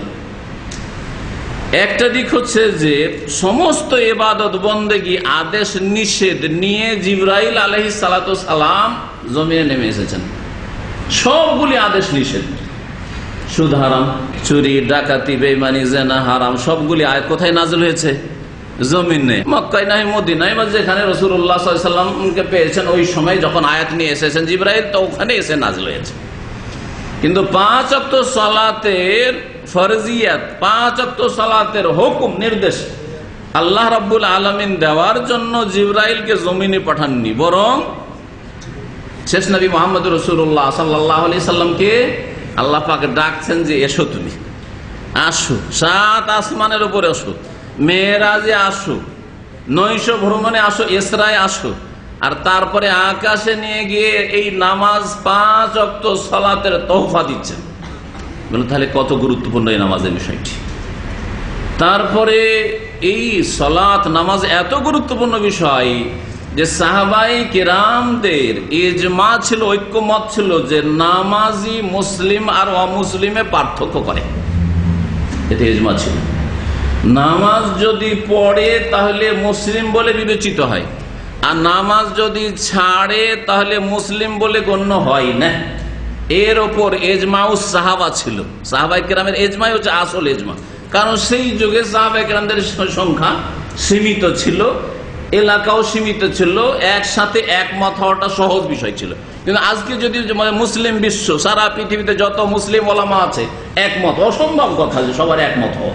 এই জন্য পরবর্তীকালে আর তেমন একমত হওয়ার বিষয়টি সম্ভব না, আর হয়নি আসলে বাস্তবে। কিন্তু সাহাবায়ে কেরামদের ইজমা আসল ইজমা, অল ইজমা ও ইজমাউস সাহাবা। অনেক সালাফগণ ওলামায়ে কেরামরা বলেছেন যে আসল ইজমা ঐক্যমত হচ্ছে সাহাবায়ে কেরামদের ঐক্যমত। সাহাবায়ে কেরামদের ইজমা ঐক্যমত হচ্ছে কানু লা ইয়ারাউনা শাইআম মিনাল আমালি তারকুহু কুফরুন গায়রা সালাহ। শাকিক বিন আব্দুল্লাহ প্রখ্যাত তাবী, তিনি বলছেন যে সাহাবায়ে কেরামরা কোনো আমল, ইসলামের কোনো কাজকর্ম ছেড়ে দেওয়াকে কুফরি মনে করতেন না। দেখেন, তারকুহু ছেড়ে দেওয়াকে, অস্বীকার করার নাই। রোজা অস্বীকার করলো কাফের হয়, কেউ পর্দা, আমি পর্দা করবো না, আমার বিবির পর্দা করবো না, পর্দা অস্বীকার করলো কাফের হয়। আযান অস্বীকার করলো কাফের হয়। একামত অস্বীকার করা, এইরকম মেলা কিছু রয়েছে শরীয়তে। আমি জেনা হারাম মানি না, হ্যাঁ ধর্ষণ হারাম মানি, কিন্তু সম্মতির জেনা হারাম, এই হারামটা মানি না। অস্বীকার অসংখ্য মাসাইল রয়েছে, দিনের ফারায়েজ ওয়াজিবাত রয়েছে বা হারামগুলি রয়েছে, এইগুলিকে যদি আমি বলি মানি না তাহলে কাফের হয়ে যাবে। আর নামাজের ব্যাপারে, নামাজ মানি ভাই যে মুসলিমের উপর ফরজ, আমার উপর ফরজ, কিন্তু পড়তে পারি না, পড়বো, দোয়া করিয়েন হুজুর, দোয়া করিয়েন। আজকাল বেনামাজিদের ভাষা এটা কি, যদি বলে নামাজের দাওয়াত দেন তো কি বলে, দোয়া করেন হুজুর, হুজুরের দোয়া দিয়ে হয়ে যাবে। তাই যদি সবচেয়ে বড় হুজুর রাসূলুল্লাহ সাল্লাল্লাহু আলাইহি ওয়াসাল্লাম, তার দোয়া মদিনার মসজিদ নববীতে দোয়া করতেন, বদরও যাওয়া লাগতো না, ওহুদও যাওয়া লাগতো না, দাঁত শহীদ করা লাগতো না, তাইফে যাওয়া লাগতো না, আর মক্কা বিজয়ের জন্য যাওয়া লাগতো না, হুনাইনও যাওয়া লাগতো না, কোথাও তাবুকও যাওয়া লাগতো না। এগুলো যুদ্ধ করা লাগতো, জিহাদ করা লাগতো। তো নবী করিম সাল্লাল্লাহু আলাইহি ওয়াসাল্লাম মেহনত করেছেন, পরিশ্রম করেছেন, জিহাদ করেছেন, আর তার সাথে সাথে দোয়া করেছেন, তার সাথে সাথে দোয়া করেছেন। দোয়া একটা পরিশ্রম, আর আপনার মানসিক শারীরিক পরিশ্রম লাগবে। আল্লাহ রাব্বুল আলামিন যেন তৌফিক দান করেন। আল্লাহ রাব্বুল আলামিনের কাছে দোয়া করি যেমন কোনো মুসলিম বেনামাজি না থাকে, কারণ বেনামাজি থাকলে সে তার ধারণাই মুসলিম, কিন্তু আসলে মুসলিম না। এর ওপর ইজমা রয়েছে সাহাবায়ে কেরামদের, আমরা নাই। অনেকে মনে করে যে আপনারা এত বাড়াবাড়ি কথা বলে দিলেন, আরে মুসলিম তাহলে কয়টা আর মুসলিম থাকলো, সবকে ইসলাম থেকে বের করে দিলেন। আমি একটা কথা বলি, এই জন্য সারা দুনিয়ার মানুষ আমাদের মতো যদি বলে একজন মুসলিমকে যে আল্লাহর খাতাতে মুসলিম, যদি বলে মুসলিম নয়, তাও বেরোবে না। সারা দুনিয়ার সমস্ত মানুষ যদি বলে এই লোক মুসলিম নয়, কিন্তু আল্লাহ বলছেন যে মুসলিম, তাহলে সে মুসলিমই থাকবে, ঠিক কিনা? আর যদি আল্লাহ পাক রব্বুল আলামিন বা তার রাসূল সাল্লাল্লাহু আলাইহি ওয়াসাল্লাম বলেন যে এই লোক মুসলিম নয়, আর সারা দুনিয়া যদি সার্টিফিকেট দেয়, লিখিত আর মৌখিক সার্টিফিকেটের শেষ নাই, মুসলিম মুসলিম মুসলিম, একামা মুসলিম, পাসপোর্ট মুসলিম, সবকিছুই মুসলিম, সার্টিফিকেটের অভাব নাই, মুসলিম। কিন্তু আল্লাহ বলছেন যে তুই মুসলিম না, রাসূল বলছেন তুই মুসলিম না, সারা দুনিয়া যদি আপনাকে সার্টিফিকেট, তাও মুসলিম হতে পারবেন না। তাহলে বোঝা গেল যে আমরা ওই আবেগী নই যে কারোর সাথে ঝাল আছে সেজন্য ইসলাম থেকে বের করে দিলাম, আর কারোর সাথে মহব্বত আছে সেজন্য তাকে ঢুকাই নিলাম। এইসব করে লাভ নেই। এসব যারা করে তারা আসলে কোরআন সুন্নাহ বুঝে না, আর বোঝার চেষ্টা করে না। তারা শুধু তাদের ঝাল মিটায়, দুশ্মনী আছে, শত্রুতা আছে, মতবিরোধ আছে, সেই জন্য কাফের বলো, গোমরা বলো, পথভ্রষ্ট বলো, জাহান্নামে রাস্তায় পাঠিয়ে দাও, এগুলো তারা করে, আমরা করি না। আমরা কোরআন এবং হাদিস বুঝে সুঝে আল্লাহ যদি মুসলিম বলে সে মুসলিম, অবশ্যই মুসলিম। আর আল্লাহ যদি কাফের বলেন সারা দুনিয়ার মুসলিম বলে কিছুই হবে না, মুসলিম হতে পারবে না। আল্লাহ পাক রব্বুল আলামিন কোরআন কারীমে একটি আয়াতে বলছেন ওয়া আকিমুস সালাতা ওয়া লা তাকুনু মিনাল মুশরিকিন, তোমরা নামাজ কায়েম করো আর মুশরিকদের অন্তর্ভুক্ত হও না। এই দুটো অংশ আয়াতের দুটোকে মিলান্তর মানে কি হয়? নামাজ কায়েম করলে মুসলিমদের দলে থাকবে আর নামাজ কায়েম না করলে মুশরিকদের দলে শামিল হয়ে যাবে। সেই জন্য আকিমুস সালাতা ওয়া লা তাকুনু মিনাল মুশরিকিন। সূরা তাওবাতে আয়াত রয়েছে ফাইন তাবু ওয়া আকামুস সালাতা ওয়া আতাউজ যাকাতা ফাইখওয়ানুকুম ফিদ্দিন, তারা যদি তওবা করে আর নামাজ কায়েম করে যাকাত দেয় তাহলে তোমাদের ধর্মীয় দ্বীনি ভাই, তাহলে দ্বীনি ভাই। তার মানে কি? যদি নামাজ কায়েম না করে তওবা না করে তাহলে দ্বীনি ভাই নয়, দ্বীনি ভাই নয়। আল্লাহ রাব্বুল আলামিন যেন বুঝার তৌফিক দান করেন। নামাজ মুসলিম আর অমুসলিমের মাঝে পার্থক্যকারী, এই মর্মে নবী করিম সাল্লাল্লাহু আলাইহি ওয়াসাল্লামের হাদিস রয়েছে বাইনাল আবদি ওয়া বাইনাল কুফরি ওয়া শিরকি তারকুস সালাত, বান্দার মাঝে আর কুফরি শিরকের মাঝে পার্থক্যকারী হচ্ছে সালাত। আল আহদুল্লাযী বাইনানা ওয়া বাইনাহুমুস সালাতু ফামান তারাকাহা ফাকাদ কাফার। নবী করিম সাল্লাল্লাহু আলাইহি ওয়াসাল্লাম আরো বলেছেন, সুনানের কিতাবে রয়েছে প্রত্যেকটি হাদিস সহিহ, কোন জয়ীফ হাদিস আলহামদুলিল্লাহ বলি না, জেনে শুনে, সে অজান্তে ভুল হতে পারে, জেনে শুনে জানবো যে জয়ীফ আর তারপরে বলবো, এসব কাজ জয়ীফ দিয়ে জাল দিয়ে ধর্ম প্রচার করি না। জয়ীফ জাল দিয়ে মানুষকে ভয় দেখে ইসলামের দিকে নিয়ে আসবো, এই তরিকা ইসলামে নেই। আসলে এই তরিকা আমাদের কাছেও নেই, ইসলামে নেই, সেই জন্য আমাদের কাছে নেই। নবী করিম সাল্লাল্লাহু আলাইহি ওয়াসাল্লাম বলছেন আল আহদুল্লাযী বাইনানা ওয়া বাইনাহুমুস সালাত, আমাদের মাঝে মুসলিমদের মাঝে, ওয়া বাইনাহুম আর অমুসলিমদের মাঝে আল আহাদ চুক্তি প্রথম হবে কিসের? as-সালাত, নামাজের। কেউ যদি ইসলামে আসতে চায় প্রথম চুক্তি হবে কিসের?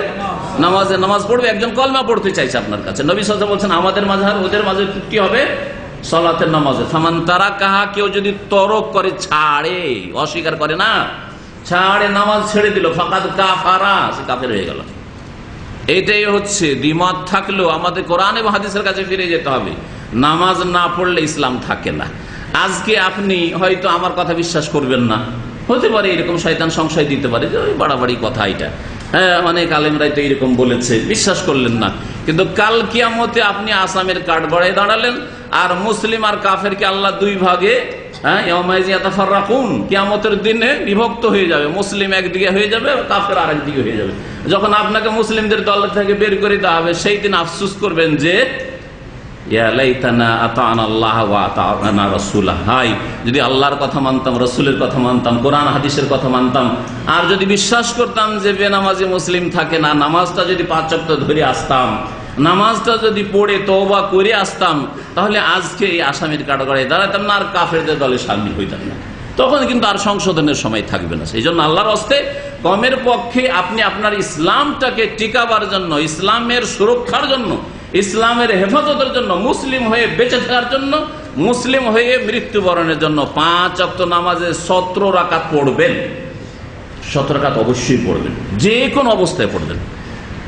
আর নামাজ যদি জামাতে যাওয়া সম্ভব হয় তাহলে জামাত অবশ্যই ফরজ রয়েছে। নবী করিম সাল্লাল্লাহু আলাইহি সাল্লাম জিহাদের ময়দানে আর সলাতুল খৌফ আল্লাহ ফরজ করে দিলেন। জিহাদের ময়দানে জিহাদ চলছে, সামনে বা পিছনে দুশমন আছে, ডানে বামে দুশমন আছে, আল্লাহ বলছেন এখানে জামাত করে নামাজ পড়তে হবে। তাহলে এক কাজ করো, দুশমন পিছন দিকে থাকলে 2 কাতারের 1 কাতারে গিয়ে লাইন লাগাও দুশমনের সামনে, আর 1 কাতার নবীর পিছনে নামাজ পড়ো। কোরআন আছে না নেই? সূরা নিসায় খুলে দেখবেন। তাহলে জিহাদের ময়দানেও যদি জামাত মাফ না থাকে, একা একা নামাজ পড়লে হবে? হবে না। নামাজের কত গুরুত্ব! তাহলে নামাজ দিয়ে ইসলামের জীবন শুরু হয়। একজন মুসলিম যে মুসলিম রাস্তাঘাটে দেখলেও বোঝা যায়, আজানে কামতে জামাত চলছে, মসজিদে চলে আসছে, বোঝাই গেল যে মুসলিম। আর আসলো না, রাস্তাঘাটে বসে আছে অথবা ঘরের দিকে টান দিচ্ছে, বোঝা গেল যে অমুসলিম। ঠিক কিনা? জি হ্যাঁ, এই তো পার্থক্য। ফামান তারা কাফাকাত কাফারা, নামাজ ছেড়ে দিল, আসলো না, তাহলে সে মুসলিম আর কাফের মাঝে পার্থক্য বোঝা গেল না, সুতরাং কাফেরদের দলে শামিল হল। সম্মানিত ভাতৃমণ্ডলী, কোরআন এবং হাদিসে নামাজের গুরুত্ব সম্পর্কে অনেক কথা আছে। নামাজ পড়লে দুনিয়া আখিরাতের সার্বিক কল্যাণ হাসিল করতে পারবেন।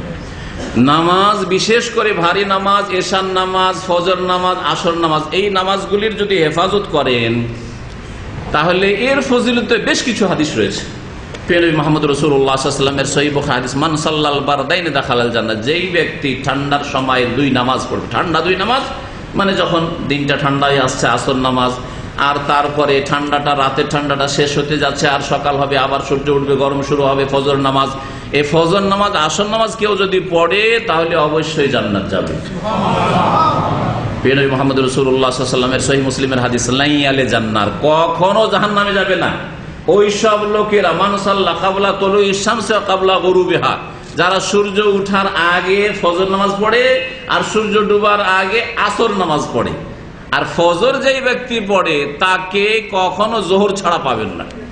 সারা পৃথিবী খুঁজে ফেলে দেন, একটা লোক জামাতে গিয়ে ফজর পড়ে আর জোহর পড়ে না, এরকম পাবেন না। এই জন্য ফজর আসরের কথা বিশেষ করে বলা হয়েছে। আসরের সময় কেউ খেয়ে দিয়ে বিশ্রাম করে ঘুমিয়ে থাকে অলসতার সময়, অথবা হাটে বাজারে কেনাকাটায় ব্যস্ত থাকে, দুনিয়া নিয়ে ব্যস্ত থাকে, সেই জন্য আসরের গুরুত্ব এখানে বলা হয়েছে।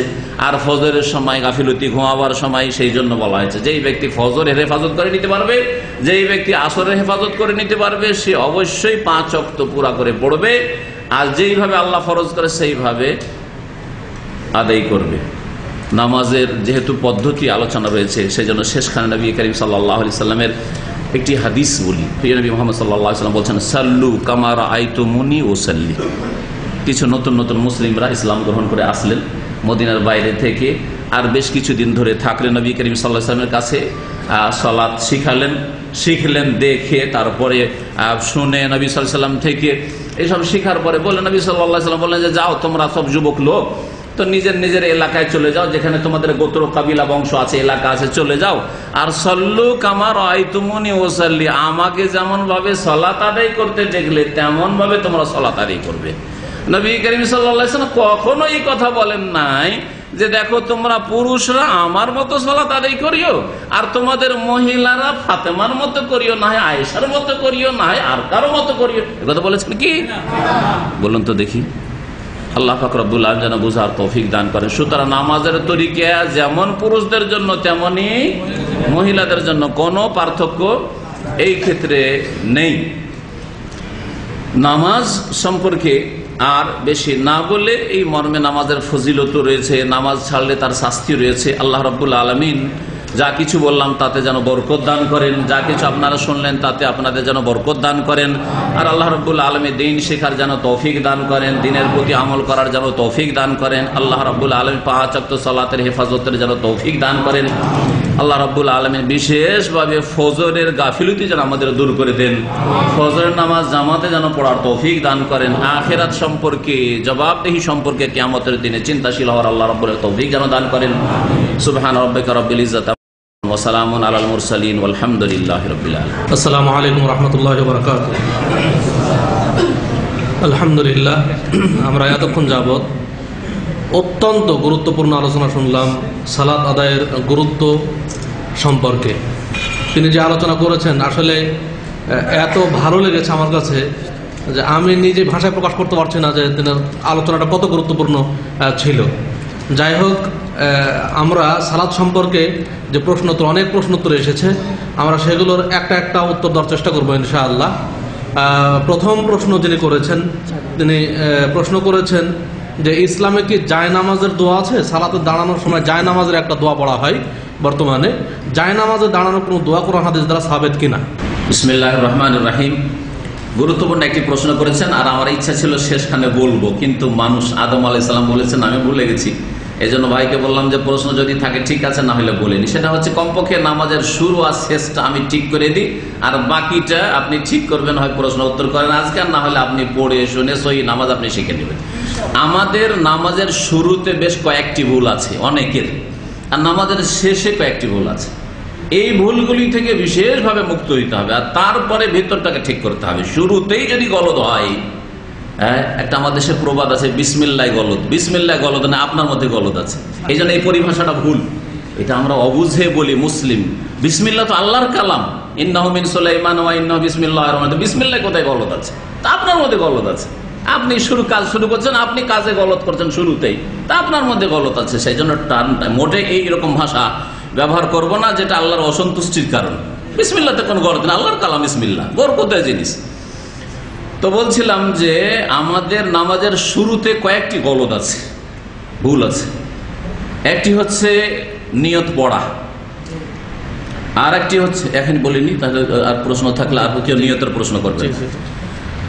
একটা হচ্ছে নিয়ত পড়া, এক গলত। 2 নম্বর হচ্ছে মুক্তাদি হইলে ইক্তাদাই তো বেহাজাল ইমাম পড়া, আমি এই ইমামকে অনুসরণ করলাম। আর ইমাম হইলে বলা আনা ইমামুল লিমান হাদারা ওয়া মান লাম ইয়াহদুর, আমি ইমাম হইলাম এই সব লোকদের যারা এখন মসজিদে এসেছে আর যারা পরে এসে লাগবে তাদের সকলের ইমাম হয়ে গেলাম, এটা বলা।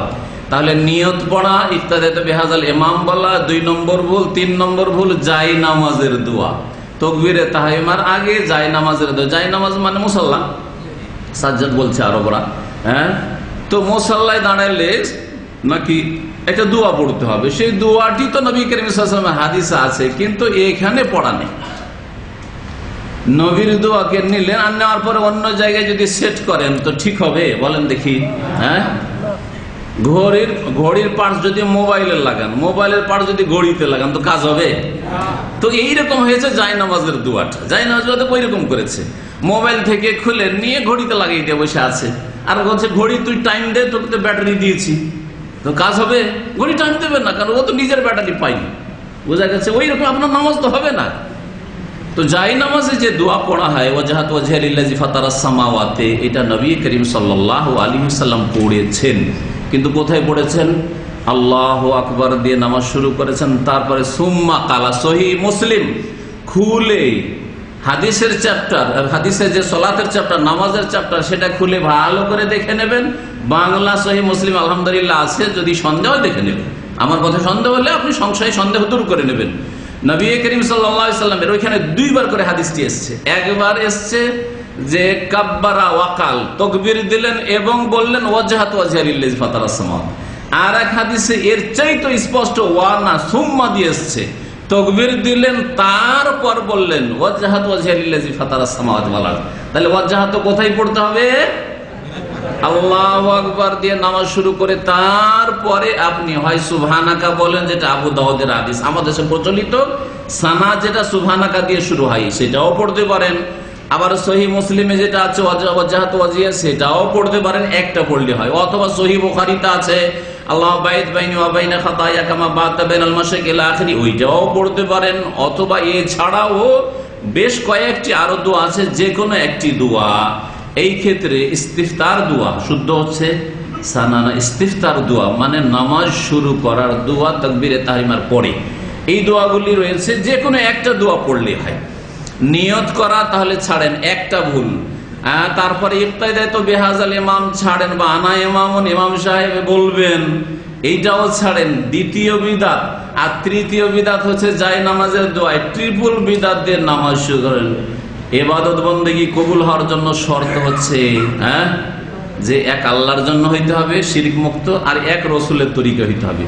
নামাজের শুরুতে যদি রসুলের সাথে 3টা বিরোধিতা করেন তো নামাজটা কি করেই কবুল হবে? বলুন তো দেখি, কি করে কবুল হবে?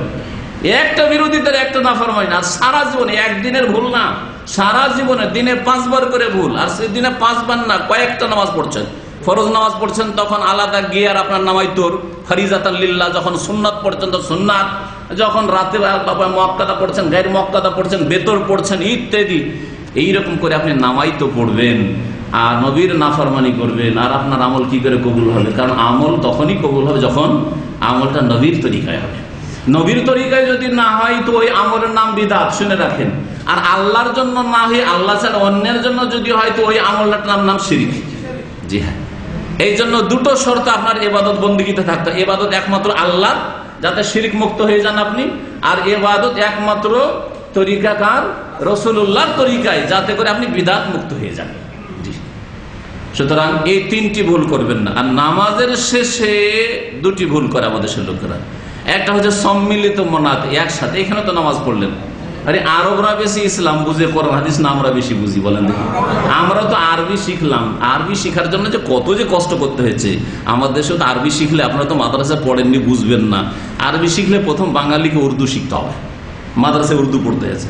আবার উর্দু শিখাবেন, আবার ফার্সি পড়াবে। হ্যাঁ, গোলেস্তা পুস্তার অমক তমক এইসব ফার্সি, হ্যাঁ, পহলি ফার্সি, দ্বিতীয় ফার্সি, এইসব পড়াইবে। ফার্সি শিখলাম। বাংলা তো বাঙালি জাতি, বাংলা শিখতে হইলো, কারণ বাংলায় বলতে হবে আপনাদেরকে। বাংলা শিখলাম, আবার উর্দুও শিখলাম মাদ্রাসা, আবার ফার্সিও শিখলাম, তারপরে কদম রাখলাম আরবিতে। আর আরবরা মায়ের পেট থেকে পড়ে আরবি বলছে, তো ওরা আমাদের চাইতে ইসলাম বেশি বুঝবে না? ওদের আলেমরা বেশি বুঝবে না? ওদের কাছে সহি ইসলাম থাকবে না? অবশ্যই।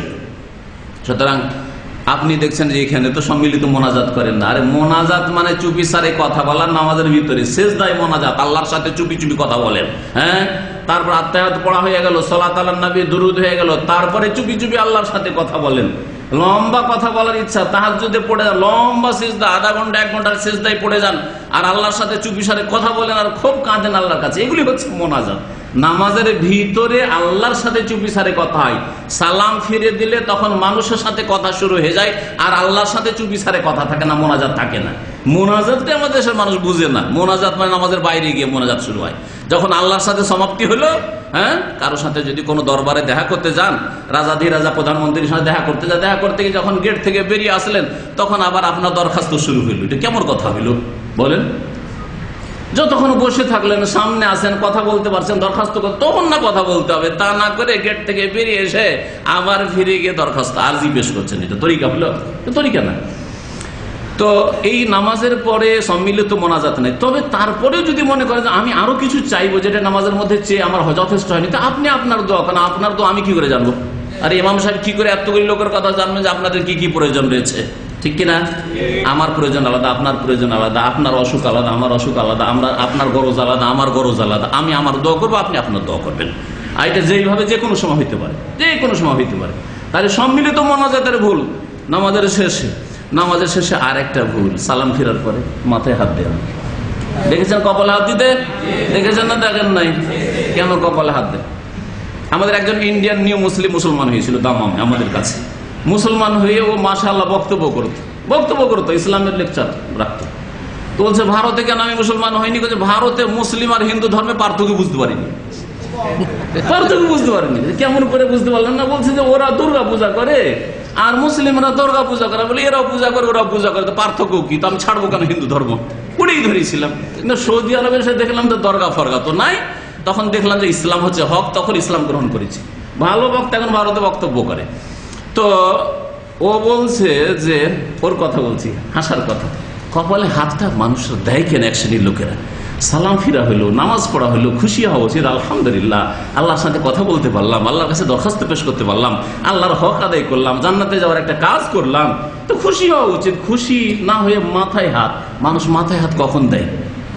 কখন হাত দেয়? হ্যাঁ, আপনার কাছে একটা দুঃসংবাদ, লস হয়ে গেছে, হাই রে কি হইলো, করেন কি করেন না? হ্যাঁ, তাহলে এই যে যারা বিদাত করে তারা মাথায় হাত দেয়, তার মানে বুঝতে পারছে যে আমি তো সুন্নতি তরিকে নামাজ পড়লাম না, তো হাই রে কি হলো, কবুল হইল না। বুঝতে পারছেন? হাই রে কি হলো, কবুল হইল না। জি হ্যাঁ, এই সব ভুল করবেন না, না হলে কিয়ামতের দিন হাইরে করতে হবে। আল্লাহ পাক যেন বুঝার তৌফিক দেন। আমাদের দ্বিতীয় প্রশ্ন, সালাতে দাঁড়ানোর সময় আমাদের দেশে দেখা যায় যে কিছু মানুষ, কিছু মুসল্লি উভয়ের মাঝে পায়ে ফাঁক রেখে দাঁড়ান। আবার কিছু অঞ্চলে দেখা যায়, কিছু মসজিদে দেখা যায় পায়ে পা মিলিয়ে দাঁড়ান। আসলে কোরআন হাদিসের দৃষ্টিতে কোনটি সঠিক? নামাজের ভিতরে নবী করিম সাল্লাল্লাহু আলাইহি ওয়াসাল্লাম যখন কাতারে লাগতে বলেছেন তখন কয়েকটি নির্দেশ দিয়েছেন। তার মধ্যে একটি হচ্ছে যে কাতার সোজা করা, সাওয়ু সুফুফাকুম বা তাসওয়িয়াতুস সুফুফ ফাইন্না তাসওয়িয়াতাস সুফুফ মিন তামামিস সালাহ বা মিন ইকামাতিস সালাহ। নামাজ কায়েম করার অন্তর্ভুক্ত হচ্ছে কাতারগুলি সোজা করা। তো কাতার আগে পিছে যদি থাকে তো এটা বড় গুনার কাজ। কিন্তু লা তাখতালিফা তাখতালিফা কুলুবুকুম, তোমরা এইরকম বিরোধ পয়দা করিও না, আগে পিছে এই সেইভাবে নামাজ পড়িও না, না হলে তোমাদের অন্তরে ফাটল ধরে যাবে। নবী করিম সাল্লাল্লাহু আলাইহি ওয়াসাল্লামের বিভিন্ন এই ক্ষেত্রে বাণী রয়েছে। সুতরাং কাতার সোজা করে নেওয়া একবারে গুরুত্ব সহকারে এটা ফরজ, ওয়াজিব কাজ। আর বাকি কাঁধে কাঁধ মিলানো, পায়ে পা মিলানো এটা সুন্নাত, আর এইভাবে আদায় করবেন, কারণ নবী সাল্লাল্লাহু আলাইহি ওয়াসাল্লামের এটাও আদেশ। ফুকাহে কেরামরা একটা ফরজ আর একটা সুন্নত এগুলি তাদের পরিভাষা, কিন্তু নবী সাল্লাল্লাহু আলাইহি ওয়াসাল্লাম যখন বলেছেন তখন কিন্তু এই পার্থক্য করে বলেননি যে এটা ফরজ রাখলাম, এটাকে সুন্নত রাখলাম, এসব কথা পরবর্তীতে আসলো। সেই জন্য একজন মুমিন যে রাসূলুল্লাহ সাল্লাল্লাহু আলাইহি ওয়াসাল্লামের সত্যি ভক্ত, সত্যি অনুসারী, তার সুন্নতের অনুসরণের মহাব্বতের দাবি হচ্ছে যে নবী সাল্লাল্লাহু আলাইহি ওয়াসাল্লাম বলেছেন, দেখো সুদ্দুল খালাল, ছিদ্রগুলি বন্ধ করে দাও, কাঁধে ফাঁক রেখে ছিদ্র রাখিও না, পায়ে পা ফাঁক রেখে গ্যাপ রেখে ছিদ্র রাখিও না, সুদ্দুল খালাল ওয়ালা তাজআলু ফুরুজাতিল লিশ-শায়তান, শয়তানের জন্য খালি জায়গা শূন্য স্থান ছেড়ে দিও না। তাহলে যেই ব্যক্তি ইচ্ছে করে তার পাশের লোকে আর তার মাঝে খালি জায়গা রাখে, কাঁধে কাঁধ লাগাই না, শরীরে শরীর লাগাই না, সেই ব্যক্তি শয়তানের জন্য জায়গা রেখে দেয় কিনা?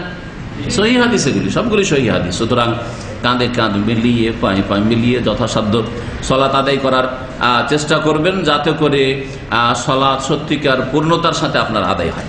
আমাদের আরেকটি প্রশ্ন, আমাদের সালাতের মধ্যে কোন কোন জায়গায় রফুল ইয়াদাইন করতে হবে, এবং কেউ যদি জেনে শুনে রফুল ইয়াদাইনকে ত্যাগ করে এবং বিভিন্ন অজুহাত দেখায় এবং এই ধরনের কথা বলে যে সুন্নাত না পালন করলে কি হবে, এটা আমি পালন করবো না, তাহলে তার হুকুম কি?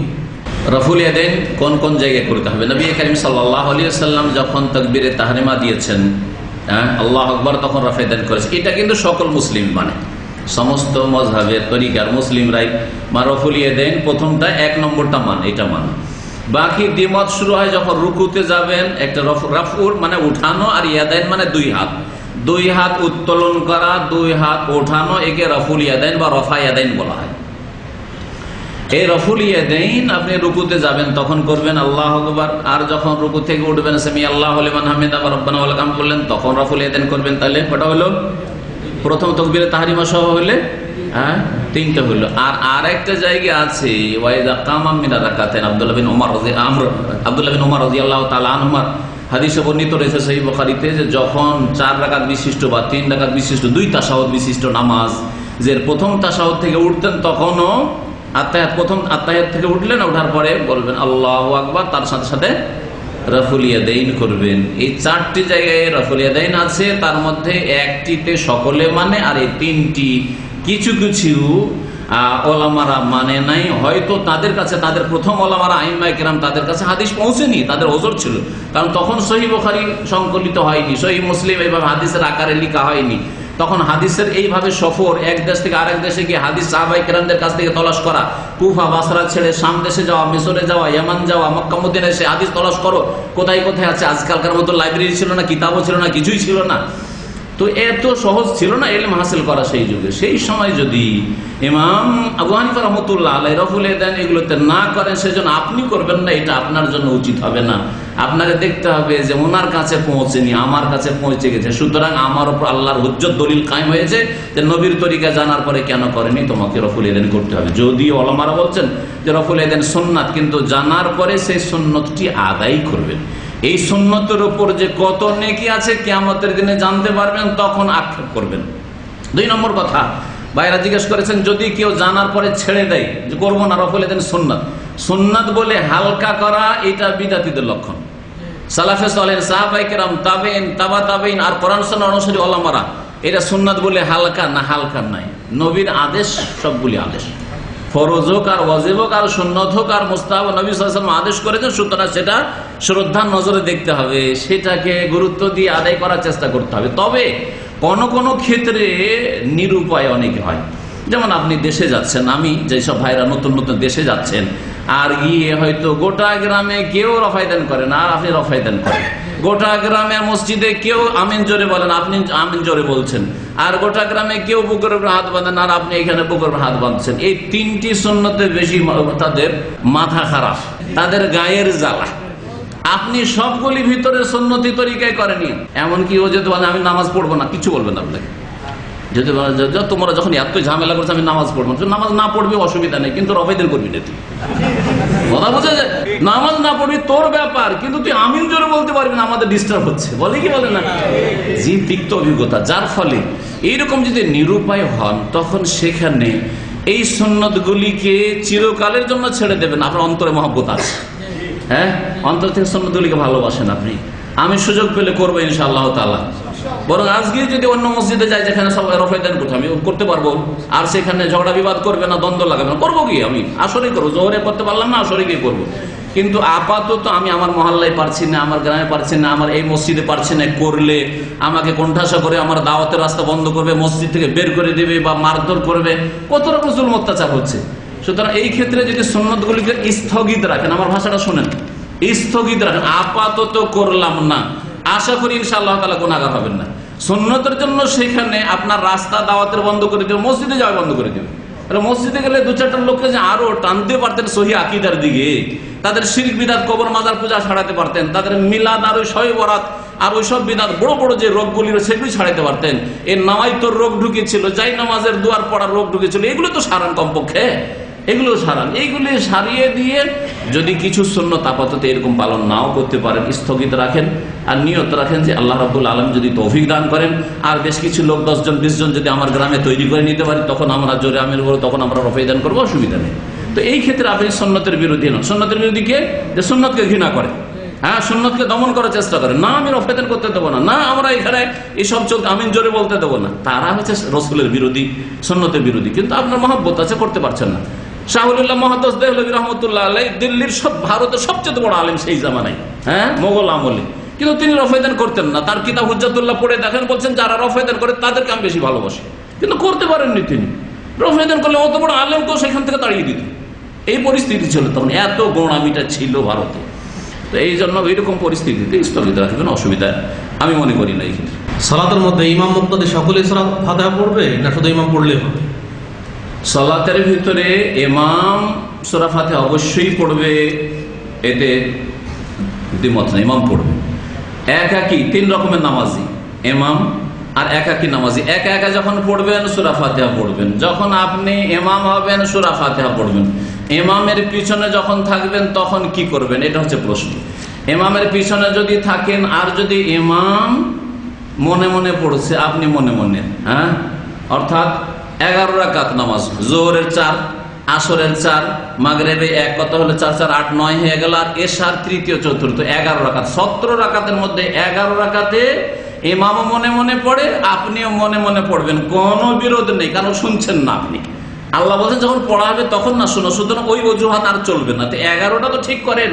আমি বলি যারা কমপক্ষে যারা বলছে যে কোরআন আল্লাহ শুনতে বলছেন, শোনো শোনো, তো 6 রাকাতে শোনেন, হ্যাঁ, মাগরিবের প্রথম 2 রাকাতে শুনবেন, এশার প্রথম 2 রাকাতে শুনবেন, ফজরের 2 রাকাতে শুনবেন, বাকিগুলোতে কি শুনছেন? তখন কেন পড়েন না? বসে আছেন, চুপচাপ দাঁড়িয়ে আছেন, চুপচাপ দাঁড়িয়ে আছেন কেন? এইভাবে নামাজ হবে না। 11 রাকাতকে ঠিক করেন, আর তারপরে এইগুলি জেহরি সালাত, অর্থাৎ যখন জোরে তেলাওয়াত হচ্ছে, মাগরিবের প্রথম 2 রাকাত, এশার প্রথম 2 রাকাত, ফজরের 2 রাকাত শুনছেন। আমাদের দেশে তো আবার মাইকে নামাজ হয় না, তাই না? সুতরাং দূরে কেউ যদি থাকেও তো শুনেন না, ইমাম এদিকে তেলাওয়াত করছে, আপনি জোরে নামাজ হইলো, জোরে তেলাওয়াত হইলো তো শুনতে পাচ্ছেন না, তখন আপনি পড়েন। একমাত্র যখন শুনতে পাচ্ছেন তখন পড়বেন কিনা, এই সমস্যাটা বেশি আর এই সংশয়টা বেশি। এই ক্ষেত্রে একদল ওলামারা বলছেন, যেমন ইমাম বুখারী রাহমাতুল্লাহ আলাইহি, ইমাম শাফিঈ রাহমাতুল্লাহ আলাইহি বলছেন না, শুনছেন তারপরে পড়ে নেবেন আপনি। কিন্তু অধিকাংশ আইম্মারা এই ক্ষেত্রে বলছেন যখন শুনে নিচ্ছেন উচ্চস্বরে, আপনার কানে সূরা ফাতিহা পৌঁছিছে, তো শুনে নেওয়াটাই আপনার জন্য যথেষ্ট, আশা করি ইনশাআল্লাহ তাআলা। এই ক্ষেত্রে নামাজ হবে না, নামাজ বাতিল, এই কথা আমি বলবো না। তবে কেউ যদি সতর্কতামূলক পড়ে নেয় তাহলে আমি ভালো মনে করি, আর আল্লাহু আ'লাম এই ক্ষেত্রে, আল্লাহ ভালো জানেন। তো আশা করি বিষয়টা স্পষ্ট। 11 রাকাতে কখনো সূরা ফাতিহা ছাড়বেন না, ঠিক আছে? আর বাকি যে 6 রাকাত, সেই 6 রাকাতও মুক্তাদি হইলেও যদি শুনতে না পান, দূরে থাকেন, কানে আওয়াজ যায় না তেলাওয়াতের, তাহলেও পড়ে নেবেন। একমাত্র যখন শুনতে পাচ্ছেন, শুনবো না পড়বো, শুনবো না পড়বো, পড়ার টাইম কখন, সেই ক্ষেত্রে সতর্কতা যে আপনি পড়ে নেন, আর যদি নাও পড়েন আল্লাহ হয়তো কবুল করবেন ইনশাআল্লাহ। সূরা ফাতিহা শেষে ইমাম মুক্তাদি সকলে জোরে আমিন বলবে না নীরবে আমিন বলবে? সূরা ফাতিহার পরে আমিন রয়েছে, কারণ সূরা ফাতিহা হচ্ছে দোয়া। তো দোয়া যেই আওয়াজে হবে, আমিনটা ওই আওয়াজে হবে, এটা হচ্ছে সুন্নতি তরিকা। যখন দোয়া উচ্চস্বরে, মানে আপনি সূরাতুল ফাতিহা ইমামের উচ্চস্বরে শুনলেন, মাগরিবের নামাজের প্রথম দ্বিতীয়, এশার প্রথম দ্বিতীয়, ফজরের নামাজ শুনছেন না, শুনছেন না, গায়রিল মাগদুবি আলাইহিম ওয়ালাদ-দাল্লিন জোরে শুনলেন, আপনার কানে দোয়া পৌঁছিল, তখন আমিনও জোরে বলবেন। আর যখন মনে মনে হচ্ছে তখন মনে মনে আমিন বলবেন। আপনি মনে মনে পাঠ করলেন, ইমামও মনে মনে পাঠ করলেন, আপনিও মনে মনে আমিন বলবেন। এটা হচ্ছে সুন্নাত তরিকা। এবং সহিহ হাদিসগুলি সবগুলিতে জাহারা বিহা সাওতাহু, উচ্চস্বরে আমিন বলেছেন নবী সাল্লাল্লাহু আলাইহি ওয়াসাল্লাম, সাহাবারা মাদ্দা বিহা সাওতাহু, টান দিয়েছেন আমিনে। আমিন বললে সেই যুগের কাঁচা খেজুর পাতার মসজিদ বেজে উঠতো, এসব কথা সেই হাদিসে রয়েছে। যার ফলে আমিন জোরে বলাই সুন্নত। তবে যেমনটা বললাম, যদি আপনি দেখেন যে মেজরিটি তাদের, আর আমিন আমার 2-3 জনের বলার জন্য আমার জন্য একেবারে রাস্তাকে সংকীর্ণ করে দিবে, আমার এখানে বসবাস করা মুশকিল করে দিবে, মসজিদে করে দিবে, আর ওই ক্ষেত্রে স্থগিত রাখেন আর লোক তৈরি করেন, সহি আকীদার লোক তৈরি হোক, সহি সুন্নতের অনুসারী লোক তৈরি হোক। আর তারপরে যদি দেখা যায় যে আপনি তো জানেন যে গণতন্ত্রের দেশে বাস করেন, হ্যাঁ, গণতন্ত্রে কে জিতে 5 বছর পর পর তো বুঝতেই পারছেন। হ্যাঁ, তো ওই রকমই যখন দেখবেন যে আলহামদুলিল্লাহ অধিকাংশ লোক আমিন বলছে, আপনি আমিন বলবেন। তো সালাতে দাঁড়িয়ে হাত কোথায় বাঁধতে হবে, বুকের উপর না নাভির নিচে? সহি হাদিসে বুকে হাত বাঁধা আছে, বুকের উপর, আলা সাদরিহি। এই মর্মে কিছু আলেমরা আজকাল সংশয় পয়দা করছে, না এটাও জয়ীফ, এটাও জয়ীফ। আমি এই জন্য একটা বক্তব্য রেখেছি, ইন্টারনেটে পাবেন, যে নামাজে হাত কোথায় বাঁধবেন, আর 4টি হাদিস সহিহ রয়েছে এই মর্মে। আল্লামা নাসির আলবানী রহমতুল্লাহ আলাইহি তাহকি গবেষণা সহ 1 ঘন্টার আলোচনা মোটামুটি আছে। ওইটা আশা করি যারা অনলাইনে ইউটিউবে শুনে নিতে পারবেন। তো এই জন্য কারো সংশয় পড়বেন না যে একজন আলাই স্কলার আর টিভিতে আসে আর বলছে যে এটাও জয়ীফ, নাভির নিচেরটাও জয়ীফ, এটাও জয়ীফ। সুতরাং এই ক্ষেত্রে আপনার স্বাধীনতা আছে, কোনো এক জায়গায় বাঁধলে হয়। মাঝামাঝি কিছু লোক চলতে শুরু করেছে আজকাল, কিছু এরকম বক্তা এসে যে মাঝামাঝি এই চলে, এইটাও চলে ওইটাও চলে, এইরকম শুরু করেছে। যার ফলে আমি বলছি যে বুকের উপর হাত বাঁধা হাদিসটাই সহি, আর নাভির নিচের হাত বাঁধার হাদিসকে কেউ সহি বলেননি, সকলেই জয়ীফ, দুর্বল বলেছেন। সুতরাং হাতটা বুকের উপরেই বাঁধতে চেষ্টা করবেন। তবে যেমনটা বললাম যে যদি সেখানে আপনার অসুবিধা থাকে, যে অসুবিধার কথা দেশের প্রেক্ষাপটে বললাম, তখন আপাতত একটু মাঝামাঝি করবেন। তখন এই মাঝামাঝি ওয়ালাদের উপর আমল করবেন, যে আমার ধরতে না পারে আপনাকে, একেবারে তাদের মতো বাঁধিয়েন না, আর একবারে এইরকম করলে তো ওদের তো মাথা খারাপ হয়ে যায়। তো একটু রাখেন, একটু এদিকে ওদিকে রাখেন। জি হ্যাঁ। মহিলারা সন্তান প্রসবের পর কতদিন সালাত আদায় করবে না?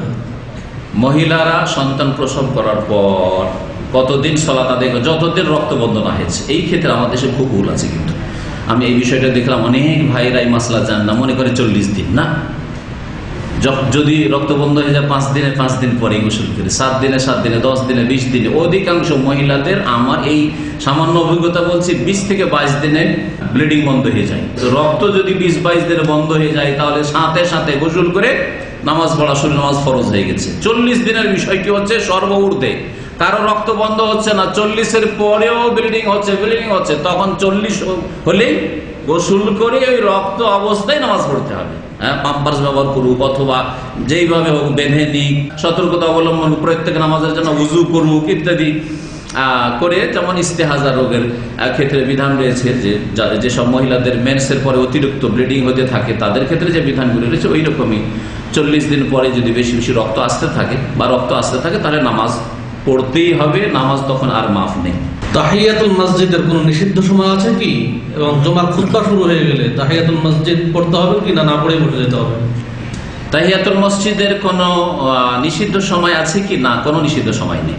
কারণ নবী করিম সাল্লাল্লাহু আলাইহি ওয়াসাল্লামের সেই হাদিসগুলিতে এইভাবে রয়েছে, ইজা দাখালা আহাদুকুমুল মসজিদা, যখন তোমাদের কেউ মসজিদে প্রবেশ করে, যখন সকালে হোক, বিকালে হোক, দুপুর বেলা হোক, সূর্য ওঠার সময়, সূর্য ডুবার সময়, যখন তোমাদের কেউ মসজিদে প্রবেশ করে, ফালা ইয়াজলিস, অতক্ষণ বসবেন, হাত্তা ইউসাল্লি রাকাতান, যদি বসতে চান তাহলে 2 রাকাত নামাজ পড়ে বসবেন। তবে আমি বলি, যদি ঠিক সূর্যটা ডুবছে অথবা ঠিক সূর্যটা উঠছে, ঘড়ি দেখতে পাচ্ছেন বা ক্যালেন্ডার আপনি জানছেন, তাহলে ওই সময়টাই সামান্য একটু আজান দিতে যাচ্ছে, আজান আধা মিনিটের মধ্যে শুরু হয়ে যাবে, হ্যাঁ, আর ওই সময় নামাজ শুরু না করে আজানটা শুনে নেন, সূর্যটা ডুবে যাক, আর তারপরে আজানের জবাবটা দিয়ে দেন। আজানের জবাবের পরে যে দোয়া আছে পড়েন, তারপরে সুন্নাত শুরু হয়ে যায়, তাহিয়াতুল মসজিদ শুরু করে। ততক্ষণ দাঁড়িয়ে থাকেন, বসতেই হবে না, বসিয়েন না, মসজিদের আদবের খেয়াল রাখেন।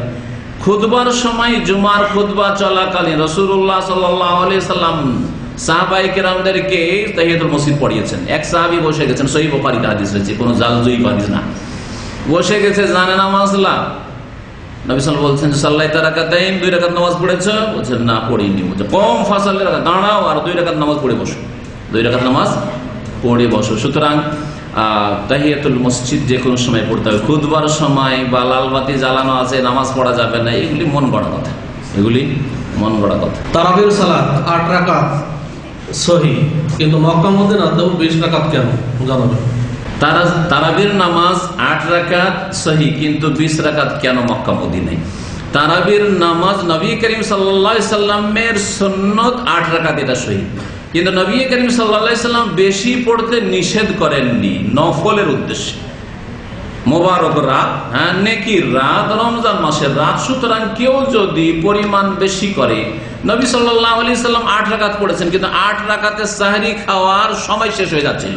সাহাবীরা বলছেন যে এত লম্বা নামাজ পড়লেন যে আমরা খাশিনা আইয়া ফুতানাল ফালাহ, আমাদের আশঙ্কা হলো যে বাড়ি গিয়ে আর সাহরি খেতে পাবো না। তাহলে 8 রাকাত কত লম্বা পড়েছেন, এসার পর শুরু করেছেন, ধরেন রাত 9টা-10টায় শুরু করেছেন হয়তো, তো রাত 9টা-10টা থেকে শুরু করে রাত 3টা-4টা হয়ে যাচ্ছে আর সাহরি খেতে পাবো না, সাহাবীরা দৌড় দিয়ে বাড়ি যাচ্ছে। বলেন কত কোয়ালিটি সুন্দর ছিল নামাজে। আজকে আপনি 8 রাকাতে নেবেন, আবার নামাজ ওই দ্রুত ওদের মতো 20 রাকাত ওলাদের মতো পড়বেন, তবে তো 8 রাকাতটা পড়লে একটু লম্বা করে পড়েন। আর যদি কেউ সংখ্যায় বাড়ায়, সেটাকে 20-এ না থামিয়ে দিয়ে, ইমাম মালিক রহমতুল্লাহ আলাইহির জামানায় মদিনায় 41 রাকাত হইতো, 40 পড়ার পর 1 রাকাত বেতর পড়তেন তারা। সুতরাং সহি মত হচ্ছে যে নবী সাল্লাল্লাহু আলাইহি ওয়াসাল্লামের সুন্নত 8, নবী সাল্লাল্লাহু আলাইহি ওয়াসাল্লাম কখনো 20 পড়েন নাই, 40ও পড়েন নাই, 30ও পড়েননি। মা কানা ইয়াজিদু ফি রমাদান ওয়ালা ফি গায়রিহি আলা 11 রাকাত। মা আয়েশা বলছেন রাদিয়াল্লাহু আনহা যে রাসূলুল্লাহ সাল্লাল্লাহু আলাইহি ওয়াসাল্লাম রাতের নামাজ রমজান হোক আর অন্য মাসে হোক 11 রাকাতের বেশি পড়তেন না, কিন্তু ইউসাল্লি আরবান ফালা তাসালান হুসনাহিন্না ওয়া তুলহিন্না, 4 রাকাত প্রথম যে নামাজ পড়তে এত লম্বা করতেন, এত সুন্দর করতেন যে তুমি জিজ্ঞাসাই করিও না যে কত লম্বা হইতো আর কত সুন্দর হইতো, কত সুন্দর নামাজ পড়তেন। তো যাই হোক, নবী সাল্লাল্লাহু আলাইহি ওয়াসাল্লামের সুন্নত হচ্ছে 11 রাকাত পড়া, 8-3-11 বা 10-1-11 রাকাত পড়া। কিন্তু আপনি যদি পরিমাণ বাড়িয়ে দেন আর সেটাকে এইরকম মনে না করেন যে 20টাই সুন্নত, কখনো 20 পড়লাম, কখনো 16 পড়লাম, কখনো 24 পড়লাম, কখনো 30 পড়লাম, কখনো 40 পড়লাম, কখনো কম কখনো বেশি পড়লাম, 8-এর কম করলাম না, 8-3-11 কম করলাম না, আর বেশি যত পারলাম পড়লাম, তাহলে নিষিদ্ধ নয়। কারণ নেকির মাস আর সলাতুল লাইলে মাসনা মাসনা, রাতের নামাজ 2-2 করে পড়ো। ফাইজা খাশিয়া আহাদুকুম সুবহ, ভোর হওয়ার যদি আশঙ্কা হয় তাহলে সাল্লা রাকাতান ওয়াহিদা, 1 রাকাত নামাজ পড়ে নিল, আর তারপরে তুতরে মাকাত সাল্লাহ, যত সারা রাতে নামাজ পড়লে সবগুলি বেজোড় হয়ে গেল। এই জন্য এইরকম বেশি করা জায়েজ রয়েছে। পার্থক্যটা আমাদের দেশের নামাজে আর এখানকার নামাজে, যে আরব ওলামারা 8 রাকাত 3 রাকাত বেতর, এই 11 রাকাত কি সুন্নত বলে রাসূলুল্লাহ, আর বাকিটাকে নফল বলে যে অতিরিক্ত পড়লে ভালো কথা, পড়া যায়, অসুবিধা নেই।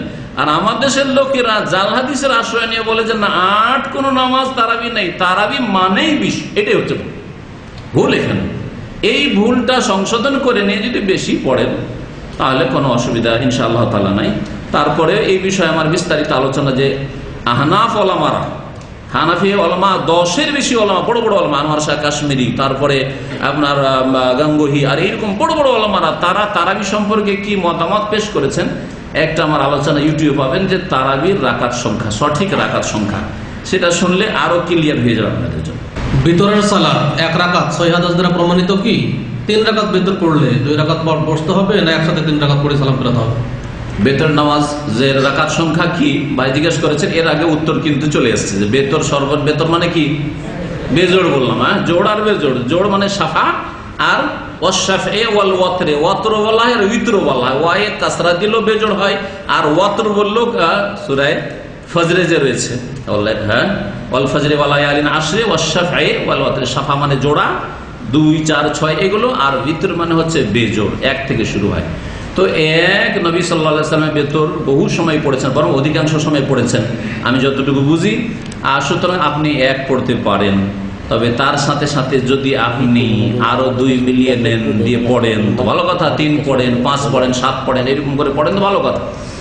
যখন আপনি 3 পড়বেন তার 2টো তরিকা সহি। একটা হচ্ছে 2 রাকাত পড়ে সালাম ফিরে দেবেন, 2 রাকাত পড়ে সালাম ফিরে দেবেন, আর তারপরে 1 রাকাত পড়বেন, যেমন রমজান মাসের তারাবির পরে এখানে ওই নিয়মে আশা করি পড়া হয়, সৌদি আরবে যেমন হয় আশা করি বাহরাইনে ওইরকমই হয়। আর আরেকটা তরিকা হচ্ছে যে 3 রাকাত একসাথে পড়বেন, প্রথম রাকাত, দ্বিতীয় রাকাত পড়ে আর তাশাহুদে না বসে সরাসরি উঠে যাবেন, 3 রাকাত বিনা তাশাহুদে পড়বেন, তৃতীয় রাকাতে আত্তাহিয়াত তাশাহুদে বসবেন, একসাথে একটানা 3 রাকাত পড়বেন। এই দুটো তরিকা হচ্ছে সহিহ সুন্নতি তরিকা। আর আরেকটা তরিকা হচ্ছে মাগরিবের মধ্যে করে পড়া। এক সালামে পড়বে কিন্তু দুই তাশাহুদে, 2 রাকাত নামাজ পড়ার পরে আত্তাহিয়াত বসা, আর আত্তাহিয়াত পড়ার পর আবার উঠে যাওয়ার পরে 1 রাকাত পড়া। এই মর্মে যে হাদিস রয়েছে সেই হাদিস সহিহ নয়, জয়ীফ, দুর্বল হাদিস। আর দুর্বল আর সহিহ জানার পরে সহিহ ছেড়ে দিয়ে কেউ দুর্বল আমল করবে, এটা একজন রাসূলুল্লাহ সাল্লাল্লাহু আলাইহি সাল্লামের সত্যিকার অনুসারীর পরিচয় নয়। আল্লাহ পাক যেন আমাদের সকলকে সংশোধন করে ফিরে আসার তৌফিক দান। আমিন। ভিতরের সালাতে দোয়া কুনুতের পূর্বে উল্টা তাকবীর দিয়ে দোয়া কুনুত পড়া হয়, সেটা কি সহিহ হাদিস দ্বারা প্রমাণিত? দোয়ায়ে কুনুত রুকুর আগেও রয়েছে, রুকুর পরেও রয়েছে হাদিসে। রুকুর আগেও রয়েছে, রুকুর পরেও রয়েছে। সুতরাং যেটা যেখানে আমল আছে ওইভাবে আপনি আমল করতে পারেন। ইমাম সাহেব যেমন ভাবে পড়বেন সেভাবে পড়বেন। বাকি তাকবীরের যে বিষয়টি, তাকবীর নেই সেখানে, হাও নেই, নেই, কিন্তু যারা তাকবীর বলে সেখানে একটা হয়তো তাকবীর কারা বলে, ওরাই যারা কাবলা রুকুর আগে যারা দোয়ায়ে কুনুত পড়ে। রুকুর আগে যেহেতু দোয়ায়ে কুনুত পড়ে, কেরাত শেষ হলো, সূরা ফাতিহা শেষ হলো, আর একটা সূরা শেষ হলো, সূরা শেষ হওয়ার পরে আল্লাহু আকবার বলে, আল্লাহু আকবার বলার পরে তখন দোয়ায়ে কুনুত পড়ে। এই তাকবীরটা দেওয়া সহিহ কিনা আল্লাহ ভালো জানেন, কিন্তু আমি যতটুকু জানি নবী করিম সাল্লাল্লাহু আলাইহি ওয়াসাল্লাম হাদিস, যে নবী সাল্লাল্লাহু আলাইহি ওয়াসাল্লাম নামাজের ভিতরে নড়াচড়া করলে তাকবীর দিতেন। ইউকাব্বিরু ফি কুল্লি খাফদিন ওয়া রাফিন, যখন উঠছেন অথবা ঝুঁকছেন ওই সময়গুলিতে তাকবীর বলতেন, আল্লাহু আকবার, আল্লাহু আকবার, আল্লাহু আকবার, আল্লাহু আকবার, এইরকম গুলি।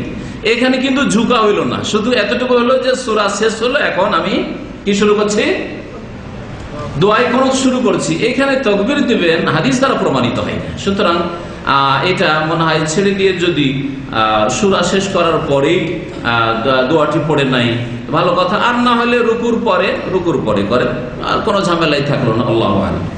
সালাতের মধ্যে কোন কোন স্থানে দোয়া করা বৈধ?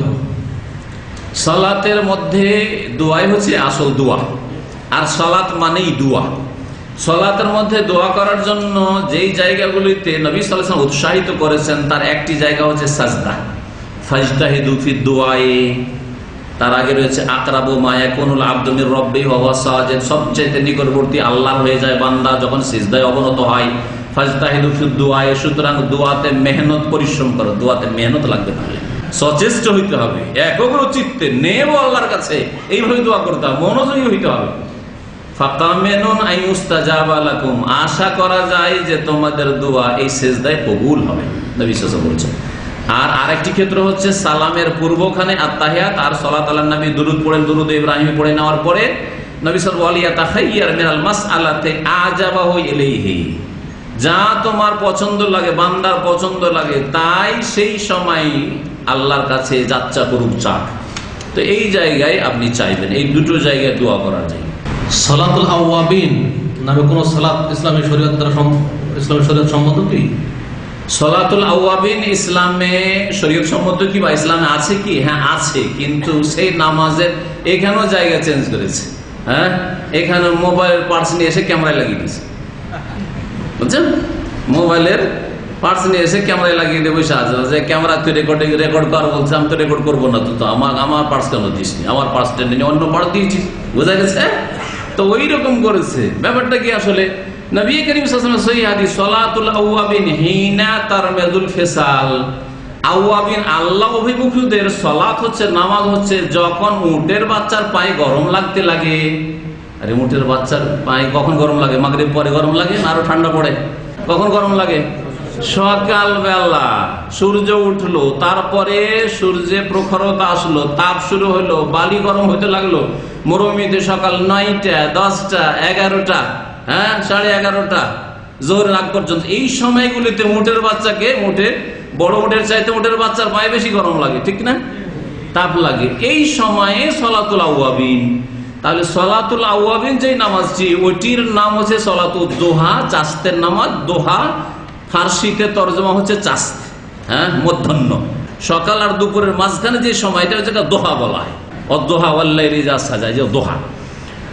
তো এই সালাতুদ দোহার দ্বিতীয় নাম হচ্ছে সালাতুল আওয়াবিন, তৃতীয় নাম হচ্ছে সালাতুল ইশরাক। শাইখ ইবনে বাজ রাহমাতুল্লাহ এই কথাই বলেছেন যে সালাতুল ইশরাক কোনো ভিন্ন নামাজ নয়, বরং যেটাই ইশরাক সেটাই দুহা, সেটাই হচ্ছে আওয়াবিনের নামাজ। যেমন তাহাজ্জুদ আর তারাবি আর কিয়ামুল লাইল, সালাতুল লাইল আর কিয়ামে রমজান কোনো পার্থক্য নেই, একই নামাজের বিভিন্ন নাম, একই নামাজের কয়েকটা। সালাতুল লাইল মানে রাতের নামাজ, আর তাহাজ্জুদ মানেও রাতের নামাজ। রমজান মাসের রাতের নামাজ হচ্ছে ওই তাহাজ্জুদ, তারাবি, কিয়ামুল লাইল, কিয়ামে রমজান সবগুলি ওই একটা নামাজের নাম। ওই রকমই হচ্ছে সালাতুল আওয়াবিন। আর মাগরিব পরে 6 রাকাত পড়বেন, হাদিস সহিহ নাই প্রথম কথা। আর হাদিস যদি সহিহ হয়তো তারপরে এই নামাজের নাম আওয়াবিন নামাজ মোটেই সহিহ নাই, কোথাও নেই। তো কোনটাই সহিহ না, না ওই নামাজের পরিমাণটাই সহিহ, আর না এই নামাজের নাম তো কোথাও নেই। কোথা থেকে যে ওরা নিয়েছে আল্লাহই ভালো জানে, যে মাগরিব আর এশার মাঝখানে সালাতুল আওয়াবিন। তোদেরকে জিজ্ঞেস করবে এই নামটা আমাদেরকে একটা হাদিস এনে দিতে হবে যে সালাতুল আওয়াবিন বাইনাল মাগরিব ওয়াল ইশা, মাগরিব আর ইশার মাঝখানে আওয়াবিনের নামাজ। এই হাদিসটা দেখা একটু কোথায়। আল্লাহ পাক রব্বুল আলামিন যেন এসব গুমরাহি থেকে আর ভুল থেকে বেঁচে থাকার যেন তৌফিক দান করে আপনাদেরকে। আর এই ক্ষেত্রে আল্লাহ যেন আপনাদের চোখ খুলে দেন, আল্লাহ যেন আপনাদেরকে হককে কবুল করার মতো অন্তর দান করে। আজকের সম্মেলনের শেষ প্রশ্ন, সেটা শাইখের বিরুদ্ধে একটা প্রশ্ন এসেছে, সেটাই করতে চাই। লিখেছেন যে রাষ্ট্রে ইসলাম কায়েমের জন্য আপনার কোনো ওয়াজ নেই, আপনি সরকারের বেতন নেন, এই জন্য নাকি? এক ভাই জিজ্ঞেস করেছেন যে ইসলাম কায়েমের জন্য আপনার কোনো ওয়াজ নেই। ইসলাম কায়েম মানে কি বুঝেন? ইসলাম কায়েম মানে শুধু গদিটা দখল করা? ইসলাম একামতের দিন ইসলাম কায়েম মানে শুধু পার্লামেন্ট দখল করা? ইসলাম কায়েম মানে শুধু আদালত দখল করা? না, প্রত্যেকটি ক্ষেত্রে ইসলাম কায়েম করতে হবে। আপনাকে আগে গিয়ে ওই আদালত দখল করতে হবে, পার্লামেন্ট দখল করতে হবে, না আপনার উপর ইসলাম কায়েম করতে হবে? নিজের ইসলাম কায়েম করতে হবে। আপনার বাড়িতে আপনি প্রধানমন্ত্রী, আপনার বাড়ি আপনার স্ত্রীর আর আপনার ছেলে মেয়েদের প্রধানমন্ত্রী, রাষ্ট্রপতি আপনি, কিন্তু তা আপনার পরিবারে ইসলাম কায়েম করতে হবে না, হবে না? তো আপনার ব্যক্তি জীবনে ইসলাম কায়েম করলেন, আপনার পারিবারিক জীবনে ইসলাম কায়েম করলেন, আপনার অর্থনীতিতে ইসলাম কায়েম করলেন। টাকা একটা হারাম ঢুকাবো না, আর একটা হারাম জায়গায় একটা টাকা খরচ করবো না। তো এটা ইসলাম কায়েম হলো না? অর্থনীতিতে বিশাল একটা ক্ষেত্র, আমার অর্থনীতি ইসলামিক অর্থনীতি, আমার পরিবার ইসলামিক পরিবার, আমার জীবন ব্যক্তি জীবন ইসলামিক জীবন, ঠিক না? তারপরে আপনার সামাজিক জীবন, সমাজে আপনি ইসলাম বিরোধী কোনো কাজ করবেন না। আপনার সমাজ মানে আপনার গ্রামের লোকজনকে নিয়ে একটা সমাজ, তো আপনার সমাজে আপনি ইসলাম বিরোধী কিছু কাজ করবেন না। ইসলাম যেইভাবে দিক নির্দেশনা দিয়ে সেইভাবে আপনি ইসলাম পালন করলেন। আপনি তাহলে ইসলামিক সমাজ পালন করলেন না, তাহলে সমাজে আপনি কি একামতের দিন করলেন না? বলেন, ইসলাম কায়েম হইল না, হইল না? আপনার গোটা গ্রামে আপনি যতটা পারলেন সবগুলিকে ভালো মানুষ বানাবার চেষ্টা করলেন, নামাজি, ধার্মিক, শিরক মুক্ত, বিদআত মুক্ত বানাবার চেষ্টা করলেন, হারাম মুক্ত করার চেষ্টা করলেন, ইসলামিক সমাজ গঠন করলেন না? তাহলে আপনার গ্রামে ইসলাম কায়েম হইল না? আপনার বংশে ইসলাম কায়েম হইল না? তাহলে কয়টা ক্ষেত্র বললাম? পারিবারিক জীবন, ব্যক্তি জীবন, পারিবারিক জীবন, সামাজিক জীবন, অর্থনৈতিক, 4টি ক্ষেত্র। বাকি থাকলো একটা ক্ষেত্র, কোনটা ক্ষেত্র? রাষ্ট্রীয় জীবন। তো রাষ্ট্রীয় জীবনে ইসলাম কায়েম করা, যার যতটা ক্ষমতা আছে সে ততটা কায়েম করবে, ঠিক না? নাকি আমাকে গিয়ে যে পার্লামেন্টে বসে যেতে হবে, বলছে আজকে থেকে চোরের হাত কাটবো? চোরের হাত কাটা কার উপর ফরজ করা হচ্ছে? আলেম সাহেবের উপর না মুফতি সাহেবের উপর? বলেন, নবী করিম সাল্লাল্লাহু আলাইহি সাল্লাম মক্কায় কখন চোরের হাত কেটেছিলেন? আরে মক্কা তো 13 বছর থাকলেন, নবী 23 বছর, 23 বছরে 13 বছর কেটে গেল, একটা হাত কাটতে পারেননি। না কোনই চোর ছিল না কাফের মুশরিকদের মধ্যেও? নাপাক জায়গা যখন একবারে শিরক দিয়ে নাপাক করে, সেখানেও একটা চোরের হাত কাটতে পারেনি। আর মদিনায় এসে ইসলামিক স্টেট কায়েম হইলো, সেখানে চোরের হাত কেটেছেন না কাটেননি? ওয়াল্লাহি লাউ আন্না ফাতিমা বিনতা মুহাম্মাদিন সারাকাত লাকাতাতু ইয়াদা, আল্লাহর কসম করে বলছি, মুহাম্মাদের মেয়ে ফাতেমাও যদি চুরি করতো তার হাত কাটতাম। কি বলো, তো ওই ফাতেমা মাখজুমি গোত্রে এসছে আর ওর জন্য সুপারিশ করতে এসছে? কোনো সুপারিশ চলবে না। হাত কেটেছেন না কাটেন নাই চোরের? তাহলে বোঝা গেল যে কি হবে, দেশের নেতা হবে, যিনি রাষ্ট্রনেতা হবেন, তার উপর ফরজ করা হয়েছে। এখন আমাদের কাজ হচ্ছে, আলেমদের কাজ হচ্ছে, দায়ীদের কাজ হচ্ছে, স্কলারদের কাজ হচ্ছে, আর সমাজের যারা নেতৃস্থানীয় ব্যক্তি তাদের কাজ হচ্ছে, আলেম ওলামাই হোক অথবা সমাজের সাধারণ নেতারা হোক বা পয়সাওয়ালা ব্যক্তিরা হোক, এদের প্রত্যেক মুসলিমের কাজ হচ্ছে যে আমরা আমাদের ব্যক্তি জীবন ঠিক করব, তার মাধ্যমে পারিবারিক জীবন ঠিক হবে, পারিবারিক জীবন ঠিক করব, তারপরে সামাজিক জীবন ঠিক হবে, সমাজ ঠিক হবে, অর্থনীতি ঠিক হবে। যখন আমার গ্রাম ঠিক হয়েছে, এইরকম বহু গ্রাম ঠিক হয়ে গেছে, বহু গ্রাম ঠিক হয়ে কয়েক ডিস্ট্রিক্ট ঠিক হয়ে গেছে। ঠিক হয়ে যাওয়ার পরে দেখবেন আল্লাহ বলছেন লা ইয়াস্তাখলিফান্নাহুম, আল্লাহ খেলাফত দেবেন। কি বলেছেন আল্লাহ? সূরা নূরের আয়াতটা ভালো করে তরজমা দেখবেন, আল্লাহ খেলাফত কি করবেন? দেবেন। না বলেছেন খেলাফত তোমরা নেবে, এই কথা বলেছেন।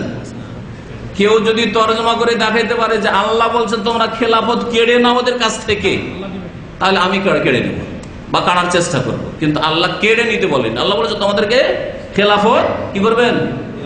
আল্লাহর ওয়াদা মুমিনদের সাথে, ওয়ামিলুস সলিহাত সৎকর্মশীলদের সাথে খেলাফত দেবেন। কখন খেলাফত দেবেন?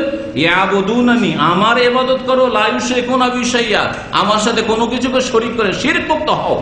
তখন আল্লাহ দিয়ে দেবেন। শিরক মুক্ত হন, কবর মাজার মুক্ত হন, মানব রচিত বিধান মুক্ত হন। আমার বক্তব্য মানব রচিত বিধান উপরে নাই কি?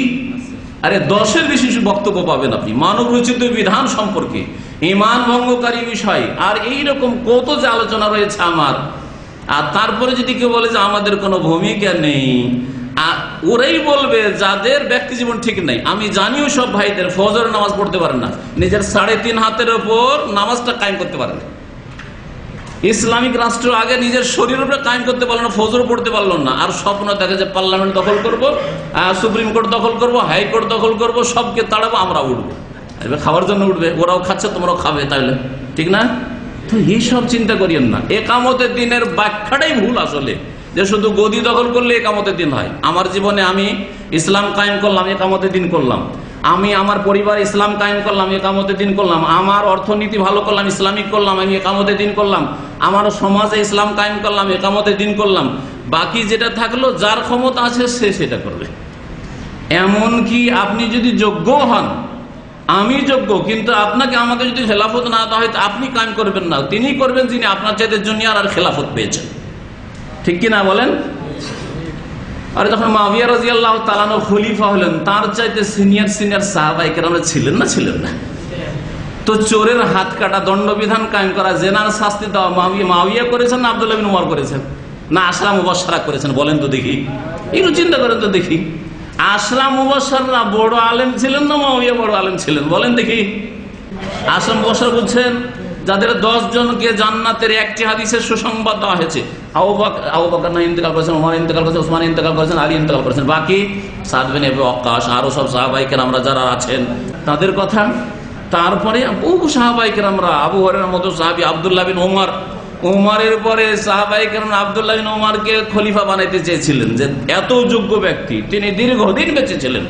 কই আব্দুল্লাহ বিন উমর তার চোরের হাত কাটতে যাননি, হ্যাঁ, তিনি ইসলামী রাষ্ট্র কায়েম করতে যাননি, তিনি দণ্ডবিধান কায়েম করতে যাননি। বলছেন যিনি শাসক আছেন তিনি করবেন, মুআবিয়া আছেন মুআবিয়া করবেন, অথবা তারপরে যে আছে সে করবে। তাহলে বোঝা গেল যে এই মুফতি সাহেবদের কাজ নয় দণ্ডবিধান কায়েম করা, মুফতি সাহেবের কাজ নয় আর কিছুর ঘোষণা করা, যেগুলোতে বল প্রয়োগ করতে হবে, ক্ষমতার ব্যবহার লাগবে, শক্তি লাগবে, কাজ শাসকদের। আল্লাহ পাক রব্বুল আলামিন আমাদেরকে ভালো শাসক দান করেন, আর খারাপ শাসককে আল্লাহ যেন সরিয়ে দেন। নেক লোকদেরকে, আল্লাহ ভীরুদেরকে যেন শাসক বানান, বা যারা শাসক রয়েছেন আল্লাহ পাক তাদেরকে যেন নেক বানিয়ে দেন, সৎ জীবন যাপনের তৌফিক দান করেন। তাদের উপদেষ্টা পরামর্শদাতা যারা রয়েছে তাদেরকে যেন নেক হওয়ার তৌফিক দান করেন, বা তাদেরকে নেক উপদেষ্টা যেন দান করেন, যাতে করে ইসলাম সর্বস্তরে বাস্তবায়িত হয়। এখানে আমাদের আলোচনা শেষ করছি। আসসালামু আলাইকুম ওয়া রাহমাতুল্লাহ ওয়া জাযাকুমুল্লাহু খাইরান। মজলিসের কাফারা দোয়াটি পড়ে নেন। সুবহানাকা আল্লাহুম্মা ওয়া বিহামদিকা আশহাদু আল্লা ইলাহা ইল্লা আনতা আস্তাগফিরুকা ওয়া আতুবু ইলাইক। এই কয়েকটি কালিমা, 4টি কালিমা ভুলবেন না। যে কোনো মজলিসে, খাওয়া দাওয়ার মজলিসে বসছেন অথবা গল্পের মজলিসে বসছেন, পড়ে নেবেন। তাতে যে আলতু ফালতু কথাগুলি হবে বা ভুল হবে সেগুলি আল্লাহ মাফ করে দেবেন। ওয়া সাল্লাল্লাহু আলা নবিয়িনা মুহাম্মদ ওয়া আলা আলিহি ওয়া সাহবিহি।